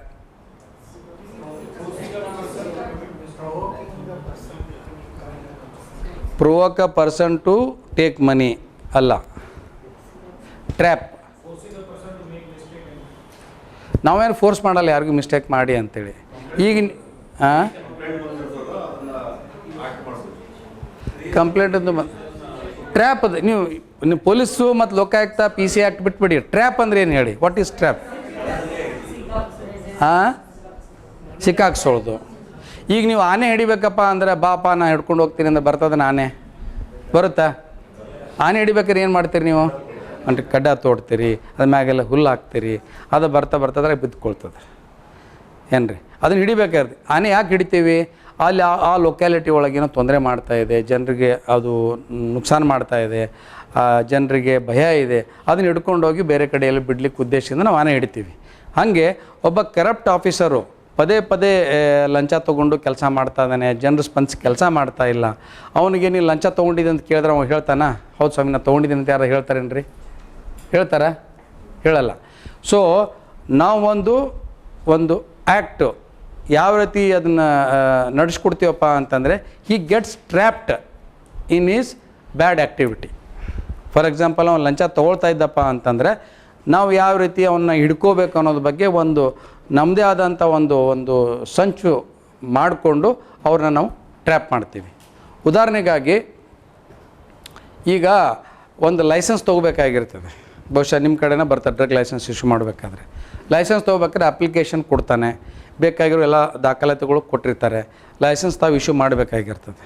ಆದರೆ ತಾವೇನು ಮಾಡ್ತಿರ್ತೀರಿ, ಇಲ್ಲಪ್ಪ ಇದು ನೋಡಬೇಕು, ಇನ್ನು ನಮ್ಮ ಮೇಲಧಿಕಾರಿಗಳು ಅಪ್ರೂವಲ್ ತೊಗೋಬೇಕು, ಇದೆಲ್ಲ ಚೆಕ್ ಮಾಡಬೇಕು ಅಂತೇಳಿ ಒಂದು ದಿವಸ ಆಫೀಸ್ಗೆ ಕಳಿಸ್ತೀರಿ, ಎರಡನೇ ದಿವಸ ಆಫೀಸ್ಗೆ ಕಳಿಸ್ತೀರಿ, ಮೂರನೇ ದಿವಸ ಅವ್ನಿಗೆ ಇಂಡೈರೆಕ್ಟಾಗಿ ಒಂದೇನೋ ಹಿಂಟ್ ಕೊಟ್ಬಿಡ್ತೀರಿ, ಹಿಂಗೆಲ್ಲ ಆಗಲ್ಲ, ಎಲ್ಲ ಖರ್ಚೆಲ್ಲ ಇರ್ತದೆ ಆಫೀಸ್ದು, ಸ್ವಲ್ಪ ನೋಡ್ಕೋಬೇಕಾಗ್ತದೆ ಅಂತ ಹಿಂಗೆ ನೀವು ಹಿಂಗೆ ಹೇಳ್ತೀರಿ. ಸ್ಪಷ್ಟವಾಗಿ ನೇರವಾಗಿ ನೀವು ದುಡ್ಡು ಕೊಟ್ಟರೆ ಮಾತ್ರ ಮಾಡ್ತೀನಿ ಅಂತ ಯಾರೂ ಹೇಳಲ್ಲ. ಈಗ ಇಲ್ಲ ಏನು ಮಾಡ್ತಾರೆ, ಮೊಬೈಲ್ ತೊಗೊಳ್ತಾರೆ, ಹಿಂಗೆ ಅದ್ರಾಗ ಒಂದು ಕ್ಯಾಲ್ಕುಲೇಟರ್ ತೆಗೆದು 15,000 ರೂಪಾಯಿ ಅಂತ ಹಿಂಗೆ ಟೈಪ್ ಮಾಡಿಬಿಟ್ಟು ಇಷ್ಟು ಹಿಂಗೆ ಇಂಡಿಕೇಶನ್ ಕೊಡ್ತಾರೆ. So he is not demanding it also and not ಅವ್ರದ್ದು ಕೆಲಸನೂ ಮಾಡ್ತಾಯಿಲ್ಲ, ದುಡ್ಡು ಡಿಮಾಂಡ್ ಮಾಡ್ತಾಯಿಲ್ಲ. ಹಿಂಗಿದ್ದಾಗ ಈ ರೀತಿ ಸಂದರ್ಭ ಬಂದಾಗ ನಾವು ಯಾವ ರೀತಿ ಆ ಕರಪ್ಟ್ ಅಧಿಕಾರಿನ ಹಿಡಿಬೇಕು ಅನ್ನೋದ್ರ ಬಗ್ಗೆ ನಾವೇ ಆದಂಥ ಒಂದೊಂದು ಪ್ಲ್ಯಾನ್ ಮಾಡಬೇಕಾಗುತ್ತೆ. That plan to trap him. ಈ ಕಂಪ್ಲೇಂಟು ನಮ್ಮ ಕಡೆ ಬರ್ತಾನೆ, ಸ್ವಾಮಿ ನಂದು ಲೈಸೆನ್ಸ್ ಎಲ್ಲ ಡಾಕ್ಯುಮೆಂಟ್ಸ್ ಕೊಟ್ಟರೂ ಸಹಿತ ನನ್ನ ಲೈಸೆನ್ಸ್ ಇಶ್ಯೂ ಮಾಡ್ತಾಯಿಲ್ಲ, ಅವರು ಪದೇ ಮುಂದೆ ಹಾಕ್ಕೊಂತ ಹೋಗ್ತಾರೆ, ಈ ರೀತಿ ಮೊಬೈಲ್ದಲ್ಲಿ ಈ ರೀತಿ ಬರೆದು ತೋರಿಸು, ಸ್ಪಷ್ಟವಾಗಿ ಹೇಳ್ತಾನೂ ಇಲ್ಲ ಅಂತ ಕೂಡಲೇ ನಾವೇನು ಮಾಡ್ತೀವಿ, ಅವರಿಗೆ ಕೆಲವೊಂದು ಸೀಕ್ರೆಟ್ ಪೆನ್ನಲ್ಲಿರ್ತಕ್ಕಂಥ ಕ್ಯಾಮ್ರಾ ಇರ್ಬೋದು, ಸ್ಪೆಕ್ಸಲ್ಲಿರ್ತಕ್ಕಂಥ ಕ್ಯಾಮ್ರಾ ಇರ್ಬೋದು, ಎಲ್ಲೆಲ್ಲೋ ಇದ್ದಾವೆ, ಅವು ನಮಗೆಲ್ಲನೂ ಹೇಳಲ್ಲ ನಿಮ್ಗೆ ಇವತ್ತು, ಏನ್ರಿ. ಅವೆಲ್ಲ ನಾವು ಕೊಟ್ಟು ಹೇರ್ ಪಿನ್ನಲ್ಲಿ ಸಹಿತ ಕ್ಯಾಮ್ರಾ ಇರ್ಬೋದು, ಇವತ್ತು ಪರ್ಸಲ್ಲಿ ಇಡ್ಬೋದು, ಡೈರಿಲಿ ಇರ್ಬೋದು. ಈ ನೋಡಿ, ಈ ಡೈರಿಲಿ ಏನೇನೋ ಇದೆ, ರೆಕಾರ್ಡಿಂಗ್ ಆಗುತ್ತೆ, ಎಲ್ಲ ಆಗುತ್ತೆ ಇದರಲ್ಲಿ. ಸೊ ಹಿಂಗಿರುವಾಗ ಕೀ ಚೈನಲ್ಲಿದೆ, ಸುಮಾರು ಕಡೆ ಇರ್ತದೆ, ಅವ್ರಿಗೆ ಹೇಳಿ ಕಳಿಸ್ಕೊಡ್ತೀವಿ. ಅದು ರೆಕಾರ್ಡಿಂಗ್ ಮಾಡ್ಕೊಂಬ ಬರಬೇಕಾಗುತ್ತಪ್ಪ. ಯಾಕಂದರೆ I want to establish that there is a demand by that public servant. So ಆ ಡಿಮಾಂಡನ್ನು ನಾವು ಎಸ್ಟಾಬ್ಲಿಷ್ ಮಾಡಬೇಕು. ವರ್ಕ್ ಪೆಂಡೆನ್ಸಿ ಅಂತೂ ಸ್ಪಷ್ಟವಾಗಿದೆ, ಯಾಕಂದರೆ ಎಲ್ಲ ದಾಖಲಾತಿಗಳು ಕೊಟ್ಟಿದ್ದಾನೆ, ಅಕ್ನಾಲಜ್ಮೆಂಟು ತೊಗೊಂಡಿದ್ದಾನೆ. So work pendency is with him. ನಾವು demand has to be established. ಯಾಕಂತಂದರೆ why we do all this things ಅಂತಂದರೆ ಒಬ್ಬ ನಿರಪರಾಧಿಗೆ ಶಿಕ್ಷೆ ಆಗಬಾರ್ದು, ನಾವು ಖಚಿತಪಡಿಸ್ಕೋಬೇಕು. ಈಗ ಅವನಿಗೆ, ಆ ಕಂಪ್ಲೇನೆಂಟ್ಗೆ ಮತ್ತು ಅಧಿಕಾರಿಗೆ ಆಗಲ್ಲ ಅಂತ ತಿಳ್ಕೊಂಡು ಅವನು ಉದ್ದೇಶಪೂರ್ವಕ ಅವ್ನು ಟ್ರ್ಯಾಪ್ ಮಾಡಬಾರ್ದು ಅಂತ ಉದ್ದೇಶದಿಂದ ನಾವೇನು ಮಾಡ್ತೀವಿ, ಒಂದಿಷ್ಟು ಪ್ರಿಲಿಮಿನರಿ ವರ್ಕ್ ಮಾಡ್ಕೊಳ್ತೀವಿ, ಪ್ರಿಲಿಮಿನರಿ ಎಂಕ್ವೈರಿ. ಅವಾಗೇನು ಮಾಡ್ತೀವಿ, ಅವನಿಗೊಂದಿಷ್ಟು ನಮ್ಮ ಕಡೆ ಇರ್ತಕ್ಕಂಥ ಗ್ಯಾಜೆಟ್ಗಳನ್ನು ಕೊಟ್ಟು ಕಳಿಸಿ ಅವನ ಕಡೆಯಿಂದ ರೆಕಾರ್ಡಿಂಗ್ ಮಾಡಿಸ್ಕೊಂಬರಕ್ಕೆ ಹಚ್ತೀವಿ. ಆ ರೆಕಾರ್ಡಿಂಗ್ ಬಂದ ನಂತರ ಅದು ಅನಲೈಸ್ ಮಾಡ್ತೀವಿ. ಅನಲೈಸ್ ಮಾಡಿದಾಗ ಖಚಿತಪಡಿಸ್ಕೊಳ್ತೀವಿ that there is a work pendency and there is a demand and this demand is illegal. ಫೀಸ್ಗೆಲ್ಲ ನಾವೆಲ್ಲ ಇಷ್ಟು ಫೀಸ್ ಕಟ್ಟಬೇಕಾಗಿತ್ತಪ್ಪ ಅಂದ್ರೆ ಅದಕ್ಕೆಲ್ಲ ನಾವು ಟ್ರ್ಯಾಪ್ ಮಾಡೋಕ್ಕಾಗಲ್ಲ. So this money what is demanding is a illegal money, it's a corruption money, bribe money. ಅದು ಖಚಿತಪಡಿಸ್ಕೊಂಡ ನಂತರ then we register F I R register ಮಾಡಿಕೊಂಡು ಸೀಲ್ಡ್ ಕವರಲ್ಲಿ ಕೋರ್ಟ್ಗೆ ಕೊಟ್ಟಿರ್ತೀವಿ. ಕೊಟ್ಟ ಮೇಲೆ ಈ ಟ್ರ್ಯಾಪ್ ಪ್ರೊಸೀಡಿಂಗ್ಸು ಅವನು ಡಿಮಾಂಡ್ ಮಾಡಿದ್ದು, ಆ ನಂತರ ವರ್ಕ್ ಪೆಂಡೆನ್ಸಿ ಇರೋದು, ಇಬ್ಬರು ಸಾಕ್ಷಿದಾರನ ಪ್ರೈವೇಟ್ ಅಂದರೆ ಬೇರೆ ಅವ್ರಿಗೆ ಸಂಬಂಧಪಟ್ಟವರಲ್ಲ, ಬೇರೆ ಡಿಪಾರ್ಟ್ಮೆಂಟ್ ಇಬ್ಬರು ಗೌರ್ಮೆಂಟ್ ಸರ್ವೆಂಟನ್ನು ಕರೆಸಿ ಅವ್ರ ಮುಂದೆ ಇದೆಲ್ಲ ಎಕ್ಸ್ಪ್ಲೇನ್ ಮಾಡಿ ಈ ಪ್ರೊಸೀಡಿಂಗ್ಸ್ ಎಲ್ಲ ಡ್ರಾ ಮಾಡಿಕೊಂಡು, ನೋಡಿ ಇಂಥವ್ರ ವರ್ಕ್ ಪೆಂಡೆನ್ಸಿ ಇಂಥವ್ರ ಕಡೆ ಇದೆ, ಅವನಿಗೆ ಡಿಮಾಂಡ್ ಮಾಡ್ತಾ ಇದ್ದಾನೆ, ಅದ್ರಗೋಸ್ಕರ ನಾವು ಟ್ರ್ಯಾಪ್ ಮಾಡ್ತಾಯಿದ್ದೀವಿ, ನೀವೇ ಇಬ್ಬರು ಸಾಕ್ಷಿದಾರರು ನಾಳೆ ಕೋರ್ಟಲ್ಲಿ ಬಂದು ಹೇಳಬೇಕಾಗುತ್ತೆ ಅಂತೇಳಿ ಇಬ್ಬರು ಸರ್ಕಾರಿ ಅಧಿಕಾರಿಗಳ ಸಮಕ್ಷಮ ಇದೆಲ್ಲ ಪ್ರೊಸೀಡಿಂಗ್ಸ್ ಡ್ರಾ ಮಾಡಿ ವಿಡಿಯೋ ರೆಕಾರ್ಡಿಂಗ್ ಮಾಡಿ ಆ ದುಡ್ಡನ್ನು ಯಾವ ದುಡ್ಡು ಅವ್ರು ಕೊಡಬೇಕಾಗಿರುತ್ತೆ ಅದರೆಲ್ಲ ನೋಟ್ ನಂಬರ್ಗಳು, ಅದ್ರ ಮ್ಯಾಗೆ ಫಿನಾಪ್ತಿಲ್ ಪೌಡರ್ ನಿಮ್ಗೆ ಗೊತ್ತಾಗುತ್ತೆ ಎಲ್ಲ ಸ್ವಲ್ಪ ಲೇಪನೆ ಮಾಡಿ ಆ ದುಡ್ಡನ್ನು ಆ ಕಂಪ್ಲೇಂಟ್ ಜಾಬಲ್ಲಿ ಇಟ್ಟಿರ್ತಾರೆ. ಅವನು ವಾಪಸ್ ಅಲ್ಲಿ ಹೋಗಿ ಆ ಅಧಿಕಾರಿಗೆ ಕೊಡುವಾಗಲೂ ಸಹಿತ ನಾವು ರೆಕಾರ್ಡಿಂಗ್ ಮಾಡ್ತಾ ಇರ್ತೀವಿ ಗೊತ್ತಾಗ್ದಂಗೆ. ಮತ್ತು ಜೊತೆಯಲ್ಲಿ ಒಬ್ಬ ನೆರಳ ಸಾಕ್ಷಿದಾರನ ಸಹಿತ ಕಳಿಸ್ಕೊಟ್ಟಿರ್ತೀವಿ, ಅಲ್ಲಿ ಏನು ನಡೀತದೆ ನೋಡ್ಕೊಂಬ ಅಂತ. ಯಾಕಂದ್ರೆ ಸುಳ್ಳು ಹೇಳ್ಬಾರ್ದಲ್ಲ, ನೆರಳು ಸಾಕ್ಷಿದಾರ ಇದ್ರೆ ಡೌಟ್ ಬರ್ತದೆ, ಸ್ವಲ್ಪ ದೂರಿಂದ ನಿಂತ್ಕೊಂತು ಹೇಳಿರ್ತೀವಿ ಅವ್ರಿಗೆ. ಸೊ ಆ ದುಡ್ಡು ಕೊಡುವಾಗ ಅದು ಸಹಿತ ರೆಕಾರ್ಡಿಂಗ್ ಆಗುತ್ತೆ. ಅವ್ನು ದುಡ್ಡು ತೊಗೊಂಡ ನಂತರ ಹೊರಗಡೆ ಬಂದು ನಮ್ಗೆ ಸಿಗ್ನಲ್ ಕೊಡ್ತಾನೆ. ಸಿಗ್ನಲ್ ಕೊಟ್ಟಾಗ ಏನು ಮಾಡ್ತೀವಿ, ನಾವು ಹೋಗಿ ಅವನ್ನ ಹಿಡ್ಕೊಳ್ತೀವಿ. ಹಿಡ್ಕೊಂಡ ತಕ್ಷಣ ನಾವು ಯಾಕೆ ಇಲ್ಲಿಂದ ದುಡ್ಡು ಮುಟ್ಟಿರ್ತಾನಲ್ಲ, ಆ ದುಡ್ಡು ನಾವು ಸೋಡಿಯಂ ಕಾರ್ಬೊನೇಟ್ ಸೊಲ್ಯೂಷನಲ್ಲಿ ಹ್ಯಾಂಡ್ ವಾಶ್ ಮಾಡಿದಾಗ ಕಲರ್ ಚೇಂಜ್ ಆಗುತ್ತೆ. That is a proof to say that he has accepted the money. Sometimes ಅವೇನು ಮಾಡ್ತಾನೆ, ದುಡ್ಡು ಅಕ್ಸೆಪ್ಟ್ ಮಾಡಲ್ಲ. he'll ask it to keep it there, or he'll ask it to put it in a file, or he'll ask it to give to somebody. ಅದನ್ನೆಲ್ಲ recording ಆಗಿರುತ್ತೆ. Intention establish ಮಾಡ್ಕೋಬೇಕು ನಮಗೆ ಉದ್ದೇಶ. So ಆ ಇಂಟೆನ್ಷನ್ ಎಸ್ಟಾಬ್ಲಿಷ್ ಆಯಿತು, work pendency file, intention, acceptance, recovery ಆಯ್ತಪ್ಪ ಅಂದರೆ the trap is whole and complete.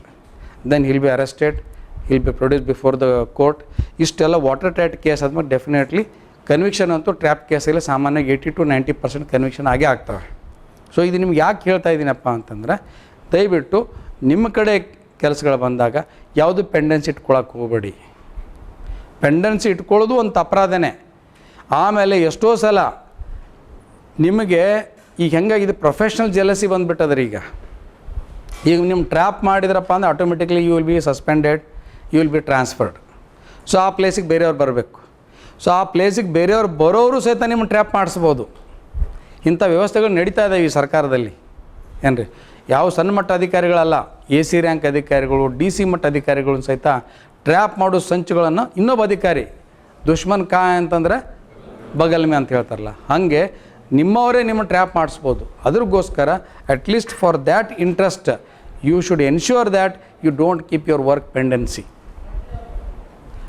By chance ಅದು ಫೈಲ್ ಕ್ಲಿಯರ್ ಮಾಡೋಕ್ಕಾಗಲ್ಲ, you write a note sheet saying that ಈ ಕಾರಣದಿಂದ ಈ ಫೈಲ್ ನಾನು ಕ್ಲಿಯರ್ ಮಾಡೋಕ್ಕಾಗಿಲ್ಲ ಅಂತ. At least there your intention is very clear. ಅದು ಫೈಲ್ ಮೇಲಧಿಕಾರಿಗೆ ಕಳಿಸ್ಕೊಟ್ಬಿಡು. ಸೊ ಈ ಒಂದು ನಿಮಗೆ ಇದು ಒಳಗಿಂದ ಗುಟ್ಟು ಹೇಳ್ತಾ ಇದ್ದೀನಿ ಹೆಂಗೆ ಮಾಡ್ತೀವಿ ಅನ್ನೋದು. ಜೊತೆಯಲ್ಲಿ ನಿಮಗೆ ಪೆಂಡೆನ್ಸ್ ಇಟ್ಕೊಂಡ್ರೆ ನಿಮ್ಮ ಭಯನೂ ಹೇಳ್ತಾ ಇದ್ದೀನಿ. ಯಾವ ಟೈಮ್ದಾಗ ಬಂದು ಆಫೀಸ್ ಸರ್ಚ್ ಮಾಡ್ತಾರೆ ಲೋಕಾಯುಕ್ತರು, ಅಥವಾ ಯಾವ ಟೈಮ್ದಾಗ ಲೋಕಾಯುಕ್ತದ ಕೇಸ್ ಎಷ್ಟರ ಆಗುತ್ತೆ ಪೊಲೀಸ್ ವಿಂಗಲ್ಲಿ, ಯಾವ ಟೈಮ್ದಾಗ ನಿಮ್ಗೆ ಯಾರು ಟ್ರ್ಯಾಪ್ ಮಾಡ್ತಾರೆ ನಿಮಗೆ ಗೊತ್ತಿರಲ್ಲ. ತಿಳಿತಾ. ಆಮೇಲೆ ಕೋರ್ಟಲ್ಲಿ ಕೇಸಲ್ಲಿ ಏನಾಗುತ್ತೆ, ಅಕ್ವಿಟ್ ಆಗುತ್ತೋ conviction, that is secondary. But you have to go through this trauma. ಈಗಿನ ಕಾಲದಲ್ಲಿ ಕೆಲಸ ಸಿಗೋದೇ ಭಾಳ ಕಷ್ಟ. ಸಿಕ್ಕ ಮೇಲೆ ಈ ರೀತಿ ಕಳ್ಕೊಂಡು ಅದಕ್ಕಿಂತ ದೊಡ್ಡ ಅವಮಾನ ಇನ್ನೊಂದಿಲ್ಲ. So my sincere suggestion is be very very careful, do your work very very sincerely, don't keep work pendency, don't make any illegal demand. ತಿಳಿತಾ, ಏನಿದ್ರು ನೋಟ್ ಶೀಟಲ್ಲಿ ಹಾಕಿಬಿಟ್ಟು ನಿಮ್ಮ ಮೇಲೆ ಅದಕ್ಕೆ ಈ ತಕ್ಷಣ ಕಳಿಸ್ಕೊಡ್ಬೇಕು. Coming back to second type of case, DA case, disproportionate asset case. This applies to your assets and liabilities. Disproportionate asset ಅಂದರೆ ಏನು? ಯಾವುದೇ ಒಬ್ಬ ಸರ್ಕಾರಿ ಅಧಿಕಾರಿ ತನ್ನ ಅವಧಿಯಲ್ಲಿ ತನ್ನ ಮೂಲ ಆದಾಯಕ್ಕಿಂತ ಹೆಚ್ಚು ಆಸ್ತಿ ಹೊಂದಿದ್ದಪ್ಪ ಅಂತಂದರೆ ದ್ಯಾಟ್ ಅಮೌಂಟ್ಸ್ ಟು ಡಿಸ್ಪ್ರಪೋರ್ಷನೇಟ್. ಮೂಲ ಆದಾಯಕ್ಕಿಂತ ಹೆಚ್ಚು ಅಂದರೆ ಮೂಲ ಆದಾಯ ಅಂದರೆ ಏನು? ನಿಮ್ಮ ಸಂಬಳ ಇರ್ಬೋದು, ನಿಮ್ಮ ಅಗ್ರಿಕಲ್ಚರ್ ಇನ್ಕಮ್ ಇರ್ಬೋದು, ನಿಮ್ಮ ಅನ್ಸೆಸ್ಟ್ರಲ್ ಪ್ರಾಪರ್ಟಿ ಯಾವುದಿತ್ತು ಅದರ ರೆಂಟಲ್ ಇನ್ಕಮ್ ಇರ್ಬೋದು, ಅಥವಾ ನಿಮ್ಮ ಮನೆಯವ್ರ ಇನ್ಕಮ್ ಇರ್ಬೋದು, ಮಕ್ಕಳ ಇನ್ಕಮ್ ಇರ್ಬೋದು. ಇದೆಲ್ಲ ಇಟ್ ಇಸ್ ಜೆನ್ವಿನ್ ಇನ್ಕಮ್. ಈ ಸಪೋಸ್ ನಿಮ್ಮ ಒಂದು 20 ವರ್ಷ ಸರ್ವೀಸಲ್ಲಿ ನಿಮಗೆ ಸಂಬಳ ಎಲ್ಲ ಸೇರಿಸಿ 1 ಕೋಟಿ ರೂಪಾಯಿ ಬಂದಿದೆ ಅಂದ್ಕೊಳ್ಳೋಣ. ನಿಮ್ಮ ಆಸ್ತಿ ಎಷ್ಟಿರ್ಬೋದು, ಎಷ್ಟು ಮಟ್ಟಿಗೆ ನೀವು ಆಸ್ತಿ ಸಂಪಾದನೆ ಮಾಡ್ಬೋದು? 1 ಕೋಟಿ ಇನ್ಕಮ್ ಬಂದಿದೆ. ಆಸ್ತಿ ಎಷ್ಟುವರೆಗೆ ಪರ್ಚೇಸ್ ಮಾಡ್ಬೋದು ತಾವು? ಎಲ್ಲ ಆದಾಯಗಳು ಸೇರಿಸಿ 1 ಕೋಟಿ ಬಂದಿದೆ. ಒಂದು 33 ಲಕ್ಷ ಅಂದರೆ 33% goes to your domestic expenditure ಅಂದ್ಕೊಳ್ಳೋಣ. ಫುಡ್ಡು, ಡೈಲಿ ಎಕ್ಸ್ಪೆಂಡಿಚರು ಇವೆಲ್ಲ 33% ಹೋಗ್ತದೆ. ಎಷ್ಟು ಉಳಿತು? 66. So you can acquire property up to 66 lakhs. ಕರೆಕ್ಟಾ? ನಿಮ್ಮದು ಒಟ್ಟು ಆದಾಯ 1 ಕೋಟಿ ಬಂದಿದೆ, 33 ಲಕ್ಷ ನಿಮ್ಮದು ಡೊಮೆಸ್ಟಿಕ್ ಎಕ್ಸ್ಪೆಂಡಿಚರ್ ಹೋಯ್ತಪ್ಪ ಅಂತಂದರೆ ಇನ್ನು ಉಳಿದಿರೋ 66 ಲಕ್ಷ ವರ್ತು ನೀವು ಅಸೆಟ್ಸು ಪಡ್ಕೋಬೋದು. ಆದರೆ ನಿಮ್ಮ ಆದಾಯ ನಿಮ್ಮ ಅಸೆಟ್ಸು 2 ಕೋಟಿದಿದೆಯಪ್ಪ ಅಂದ್ರೆ ಅರ್ಥ ಏನು? That is not in proportion to your genuine source of income. So ಹೀಗಾಗಿ this is called disproportionate asset case. Tax DA case.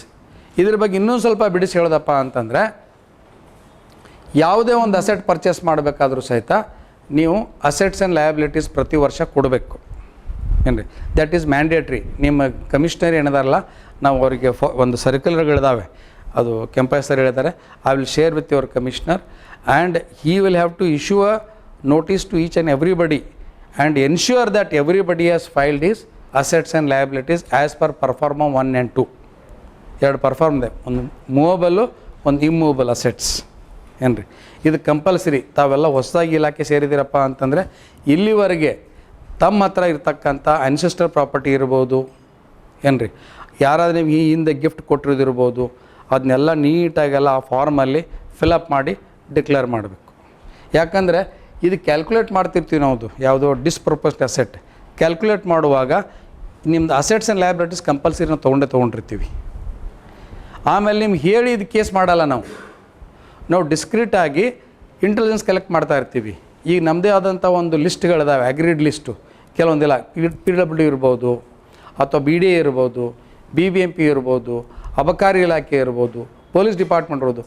ಅಲ್ಲಿ ಲುಕ್ರೇಟಿವ್ ಪೋಸ್ಟಿಂಗ್ಸ್ ಅಂತ ಇರ್ತವೆ. ಕೆಲವೊಂದು ಕಡೆ ಅತಿ ಹೆಚ್ಚು ದುಡ್ಡು ಬರ್ತಕ್ಕಂಥ ಕೆಲವೊಂದು ಪೋಸ್ಟಿಂಗ್ಸ್ ಇರ್ತವೆ. ಅಲ್ಲಿ ಯಾರ್ಯಾರು ಹೋಗ್ತಾರೆ, ಸುಮ್ಮನೆ ಅಂತೂ ಹೋಗಲ್ಲ. ನಿಮಗೆಲ್ಲ ಗೊತ್ತಿದೆ, ಈಗ ಏನು ಮುಚ್ಚಿಮರಿ ಮಾಡುವಂಥದ್ದೇನಿಲ್ಲ. ದುಡ್ಡು ಕೊಟ್ಟು ಪೋಸ್ಟಿಂಗ್ ಮಾಡ್ಕೊಂಡು ಹೋಗಿರ್ತಾರೆ. 2 ಕೋಟಿ, 1.5 ಕೋಟಿ, 3 ಕೋಟಿ ಕೊಟ್ಟು ಹೋಗಿರ್ತಾರೆ. ಅಲ್ಲಿ 3 ಕೋಟಿ ಕೊಟ್ಟು ಹೋದವನು ಕನಿಷ್ಠ ಇಲ್ಲ ಅಂದರೆ 7 ಕೋಟಿ ಮಾಡಲೇಬೇಕು. ಯಾಕಂದ್ರೆ ಚಾರಿಟಿಗಂತೂ ಅಲ್ಲಿ ಹೋಗಿರಲ್ಲ. ಸೊ ಅವನ ಬಗ್ಗೆ ನಾವು ವಾಚ್ ಇಟ್ಟಿರ್ತೀವಿ, ಯಾರ ಮುಖಾಂತರ ದುಡ್ಡು ತೊಗೊಳ್ತಾ ಇದ್ದಾನೆ. ಯಾಕಂದರೆ ಟ್ರ್ಯಾಪ್ ಆಗಲ್ಲ, ಅವ್ನು ಭಾಳ ಬುದ್ಧಿವಂತ ಇರ್ತಾನೆ. ಟ್ರ್ಯಾಪ್ ಆದರೂ ಅಂತೂ ಮುಗಿದೋಯ್ತು ಕತೆ, immediately will be arrested. But ಅವು ಯಾವ ಮುಖಾಂತರ ದುಡ್ಡು ತೊಗೊಳ್ತಾ ಇದ್ದಾನೆ, ದುಡ್ಡು ತೊಗೊಂಡೋಗಿ ಎಲ್ಲಿ ಇನ್ವೆಸ್ಟ್ ಮಾಡ್ತಾ ಇದ್ದಾನೆ.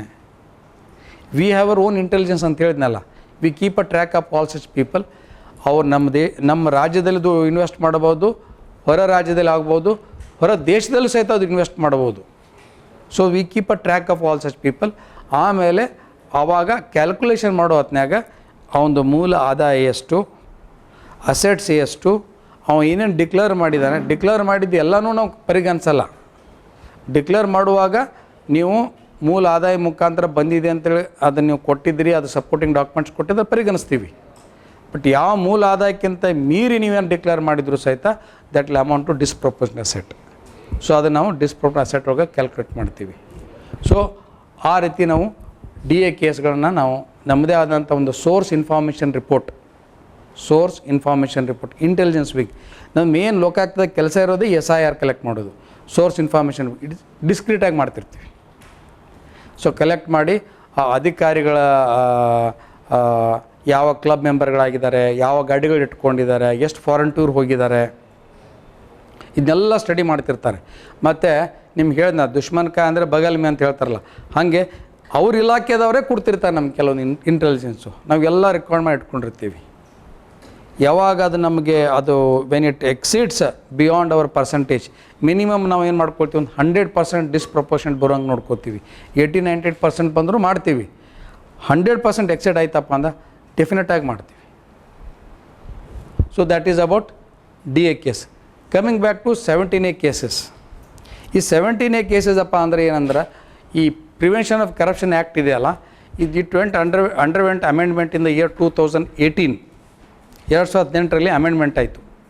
ಏನು ಅಮೆಂಡ್ಮೆಂಟ್ ಆಯ್ತಪ್ಪ ಅಂತಂದರೆ, ಪಾರ್ಲಿಮೆಂಟಲ್ಲಿ ಎಲ್ಲ ಸೆಕ್ರೆಟ್ರೇಟ್ಸು, ಈ ಏನು IAS ಅಧಿಕಾರಿಗಳು ಇರ್ಬೋದು, ಸೆಕ್ರೆಟ್ರೇಟ್ ಸ್ಟಾಫ್ ಇದ್ರಲ್ಲ, they all went on pen down strike. ನಾವು ಇನ್ನು ಮುಂದೆ ಯಾವ ಕೆಲಸನೂ ಮಾಡಲ್ಲ ಅಂಥೇಳಿ ಎಲ್ಲರೂ ಸ್ಟ್ರೈಕ್ ಕೊಟ್ಟರು. ಆಮೇಲೆ ಈ MLA MP ಗಳೆಲ್ಲ ಕೇಳಿದ್ರು, ಯಾಕಪ್ಪ ನೀವು ಕೆಲಸ ಮಾಡೋಕ್ಕೊಲ್ಲೆ ಅಂತೀರಿ? ಇಲ್ಲ, ನೀವು ಏನೋ ಹೇಳ್ತೀರಿ ಅಂತ ತಿಳ್ಕೊಂಡು ನಾವು ಫೈಲ್ ಕ್ಲಿಯರ್ ಮಾಡ್ತೀವಿ, ಅಥವಾ ನೀವು ಹೇಳ್ತೀರಿ ಅಂತ ತಿಳ್ಕೊಂಡು ನಾವು ಡಿಸ್ಪರ್ಸ್ಮೆಂಟ್ ಮಾಡ್ತೀವಿ ಪೇಮೆಂಟ್ ಎಲ್ಲ, ನೀವು ಹೇಳ್ತೀರಿ ಅಂದ್ಕೊಂಡು ಲೈಸೆನ್ಸ್ ಇಶ್ಯೂ ಮಾಡ್ತಿದ್ವಿ.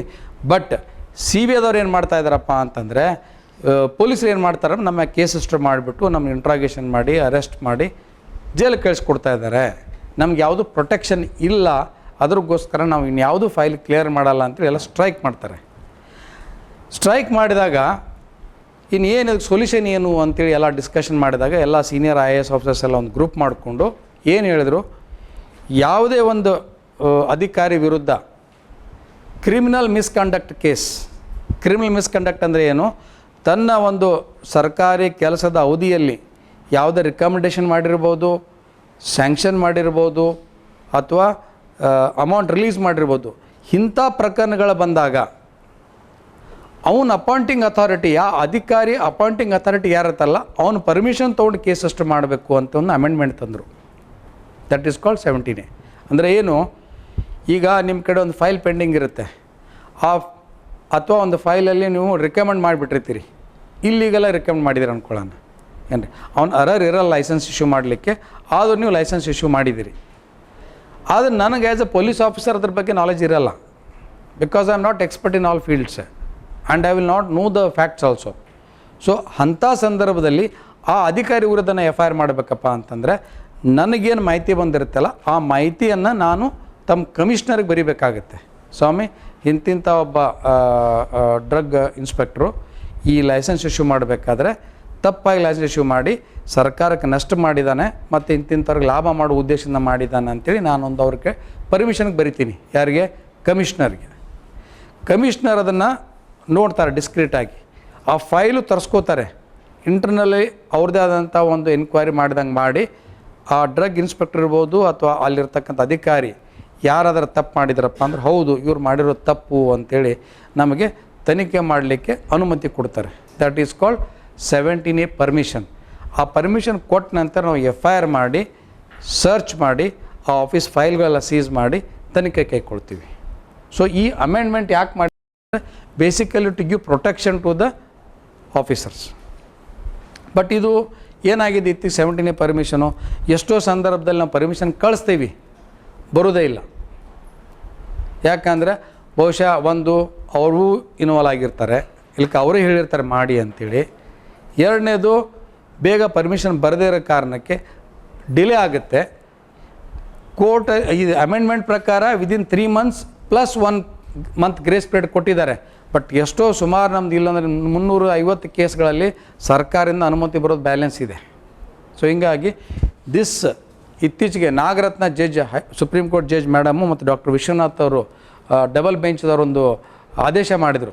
ಅವ್ರು ಏನು ಹೇಳ್ತಾರೆ, ನಾಗರತ್ನ ಮೇಡಮ್ ಏನು ಹೇಳ್ತಾರೆ, ಈ 17A ಏನೊಂದು ಅಮೆಂಡ್ಮೆಂಟ್ ತಂದಾರೆ ಇಟ್ ಇಸ್ ಅನ್ಕಾನ್ಸ್ಟಿಟ್ಯೂಷನಲ್ ಅಂತ ಹೇಳಿದ್ರು. ಡಾಕ್ಟರ್ ವಿಶ್ವನಾಥ್ ಅವ್ರು ಏನು ಹೇಳ್ತಾರೆ, ಅದು ಅನ್ಕಾನ್ಸ್ಟಿಟ್ಯೂಷನಲ್, ಅದು ಕಾನ್ಸ್ಟಿಟ್ಯೂಷನಲ್ ಆಗಿದೆ, ಬಟ್ ಅದಕ್ಕೊಂದು ರಡಾರ್ ಕೊಡಬೇಕು. ಬೈ ಚಾನ್ಸ್ ಆ ಅಧಿಕಾರಿ ಪರ್ಮಿಷನ್ ಕೊಡದೇ ಇದ್ದರೆ that can be refer to Lokayukta for second opinion ಅನ್ನೋದ್ರ ಬಗ್ಗೆ ಡಾಕ್ಟರ್ ವಿಶ್ವನಾಥ್ ಅವ್ರು ಹೇಳಿದ್ದಾರೆ. But since it is a constitutional matter, it is referred for higher bench ಅಂತೇಳಿ ಅದನ್ನು ಕಾನ್ಸ್ಟಿಟ್ಯೂಷನಲ್ ಬೆಂಚಿಗೆ ರೆಫರ್ ಮಾಡಿದ್ದಾರೆ. So as on today it holds good. ನಾವು ಯಾವುದೋ ಒಬ್ಬ ಅಧಿಕಾರಿ ವಿರುದ್ಧ ಎನಿ ರಿಕಮೆಂಡೇಷನ್ ಡಿಸಿಷನ್ ಟೇಕಿಂಗ್ ಆ ಫೈಲಲ್ಲಿ ಇತ್ತಪ್ಪ ಅಂತಂದರೆ we have to write to the concerned authority. 4ನೇದು, ಈಗ ಕೋರ್ಟಿಂದ ಕೆಲವೊಂದು ಕೋರ್ಟ್ ರೆಫರ್ಡ್ ಕೇಸಸ್ ಅಂತೇಳಿ ಬರ್ತವೆ. ಇತ್ತೀಚೆಗೆ ತಾವು ನೋಡಿರಿ, ಮೈಸೂರಲ್ಲಿ ಒಂದು ಮುಡಾ ಕೇಸು ನೇರವಾಗಿ ಲೋಕಾಯುಕ್ತಕ್ಕೆ ಕೊಟ್ಟರೆ ನಾವು ತೊಗೊಳ್ಳಿಲ್ಲ, ಅದನ್ನು ಕಾರಣಾಂತರ ತೊಗೊಳ್ಳಿಲ್ಲ. ಅವ್ರೇನು ಮಾಡಿದ್ರು, ಕೋರ್ಟ್ಗೆ ಹೋಗಿ ಕೇಸ್ ರೆಫರ್ ಮಾಡಿದರು, ಕೋರ್ಟಿಂದನೇ ರೆಫರ್ಡ್ ಆಗಿ ಬಂತು. ಕೋರ್ಟ್ದವ್ರು ಏನು ಹೇಳಿದ್ರು, ಇದಕ್ಕೆ 17A ಪರ್ಮಿಷನ್ ಬೇಕು ಅಂತ ಹೇಳಿದರು. 17A ಪರ್ಮಿಷನ್ ಸಹಿತ ಗವರ್ನರ್ ಕಡೆ ಕೊಟ್ಟು ಗವರ್ನರಿಂದ ಪರ್ಮಿಷನ್ ಬಂದ ನಂತರ ಕೋರ್ಟಿಂದ ರೆಫರ್ ಆಗಿರ್ತಕ್ಕಂಥ ಕೇಸನ್ನು ಲೋಕಾಯುಕ್ತಲ್ಲಿ ರಿಜಿಸ್ಟರ್ ಆಗಿ ತನಿಖೆ ಆಗ್ತಾಯಿದೆ. ನೆಕ್ಸ್ಟ್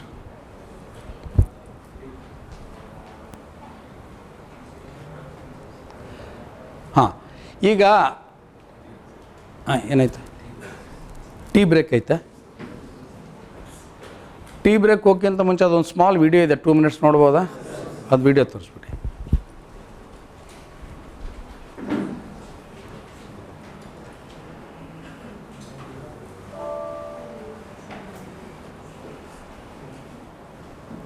ಓಪನ್ ಆಗುತ್ತೆ.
Various institutions, Karnataka police academy, police training schools, ಆಮೇಲೆ ಬೇರೆ ಬೇರೆ ಡಿಪಾರ್ಟ್ಮೆಂಟ್ಗೆ ಕ್ಲಾಸ್ ತೊಗೊಳಕ್ಕೆ ಹೋದಾಗ ಅವ್ರವ್ರಿಗೆ ಸೂಟ್ ಆಗ್ತಕ್ಕಂಥ ಒಂದು short video 1 minute or 2 minute video.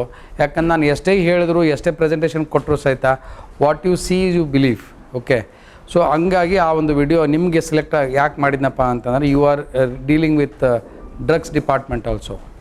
So ತಾವು ತಮ್ಮ ಕೆಲಸದಲ್ಲಿ ಈ ಒಂದು ಡ್ರಗ್ಸ್ ಏನು ಕಂಟ್ರೋಲ್ ಮಾಡ್ತಾ ಇರ್ತೀರಿ, ಸ್ಯಾಂಪಲ್ಸ್ ಕಲೆಕ್ಟ್ ಮಾಡ್ತಾ ಇರ್ತೀರಿ, ಅಲ್ಲಿ ಏನಾದ್ರು ಸ್ವಲ್ಪ ತಪ್ಪು ಮಾಡಿದರೆ ಅದು ಯಾರಿಗೆ ಅನಾಹುತ ಆಗ್ಬೋದು ಅನ್ನೋದ್ರ ಬಗ್ಗೆ ಹೇಳೋಕ್ಕಾಗಲ್ಲ, ನಮಗೂ ಆಗ್ಬೋದು. ಅಲ್ಲಿ ಆಗಿರೋದು ಎಕ್ಸಾಮಿನರ್ ಎಂತಿನೇ ಬಲಿ ಆದಳು.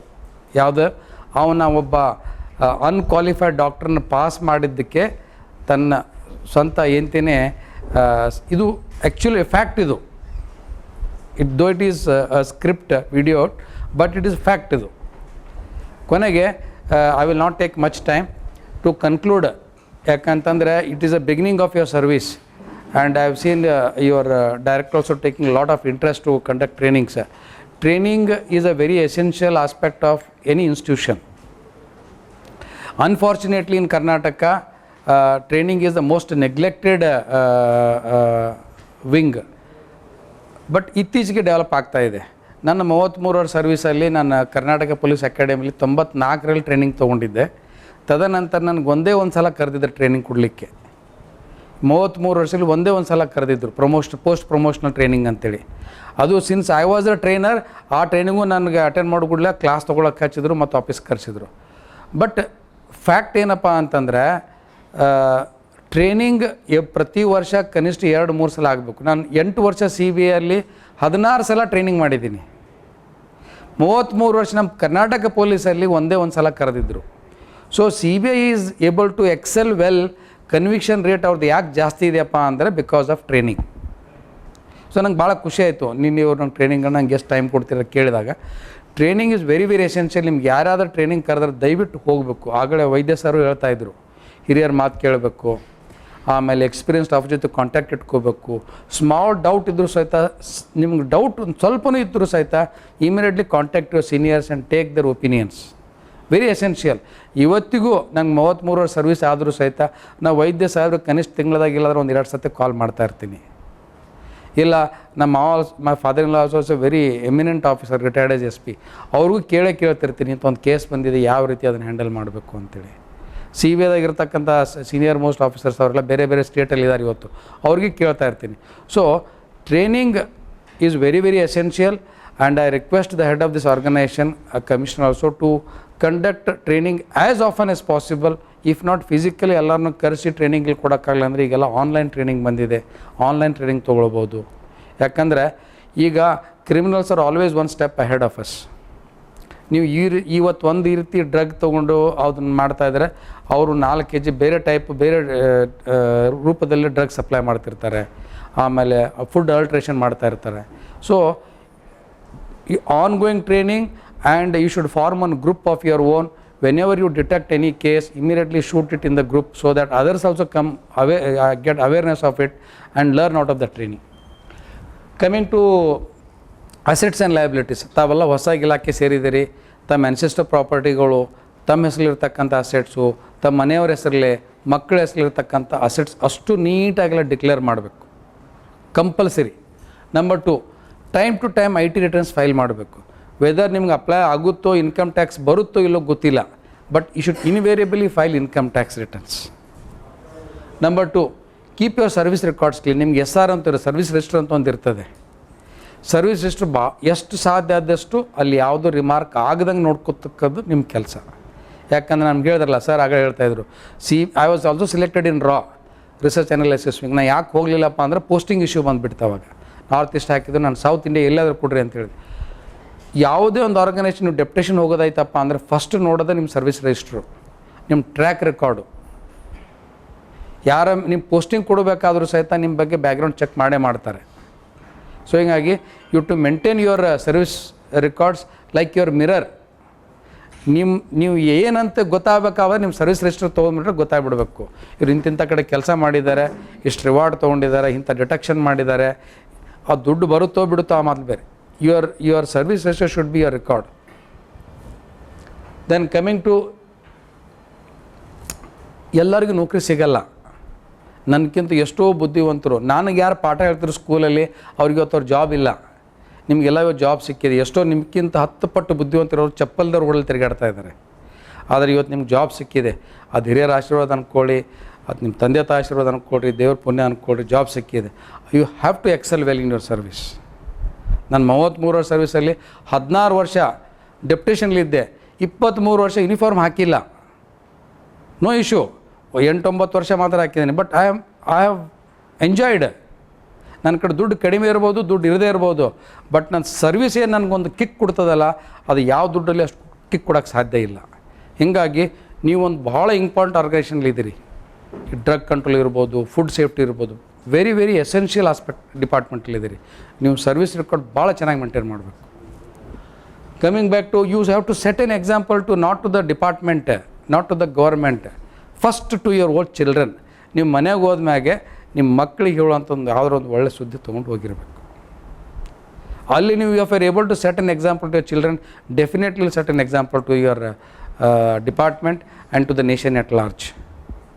ಇವತ್ತು ನನ್ನ ಮಕ್ಕಳು ಇಬ್ಬರು doctors. She is working in AIIMS Raebareli as a senior resident doctor. ಅವಳಿಗೆ ನಮ್ಮಪ್ಪ CBI ಕೆಲಸ ಮಾಡ್ತಂದ್ರೆ ಒಂದು ಖುಷಿ ಅವಳಿಗೆ, ನಮ್ಮಪ್ಪ ED ಕೆಲಸ ಮಾಡೋದು ಖುಷಿ, ಹೇಳೋದಕ್ಕೂ ಖುಷಿ. ಹಂಗಿರ್ಬೇಕು ನಾವು. So that is how we have to set an example to our own people, then automatically set an example to your senior.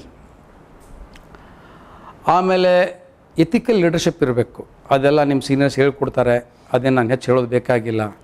ಯಾಕಂದ್ರೆ ನಾವು ಹೆಂಗಿರ್ತೀವೋ ನಮ್ಮ ಮಕ್ಕಳು ಹಾಗೆ ಇರ್ತಾರೆ. ಆಮೇಲೆ there has to be lot of internal controls.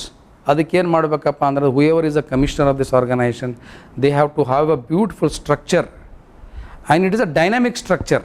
ಒಂದೇ ಥರ ಸೆಟ್ ರೂಲ್ಸ್ ಆ್ಯಂಡ್ ರೆಗ್ಯುಲೇಷನ್ಸ್ ಮಾಡ್ಕೊಂಡಿಟ್ಟರು ಅದು ಆಗಲ್ಲ. They have to keep changing.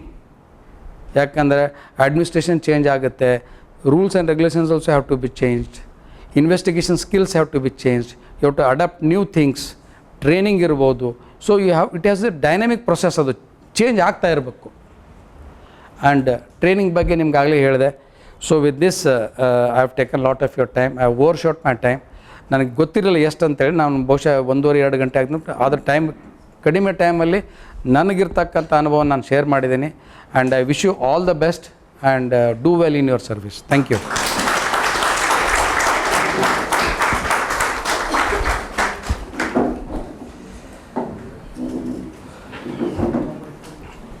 Sir, ಈ ಶಾಲು ಟೋಪಿ ಗಿಪಿ ಹಾಕಕ್ಕೆ ಹೋಗಬೇಡಿ, ಬೇಡ, ನನಗೆ ಭಾಳ ಮುಜುಗರ ಆಗ್ತದೆ.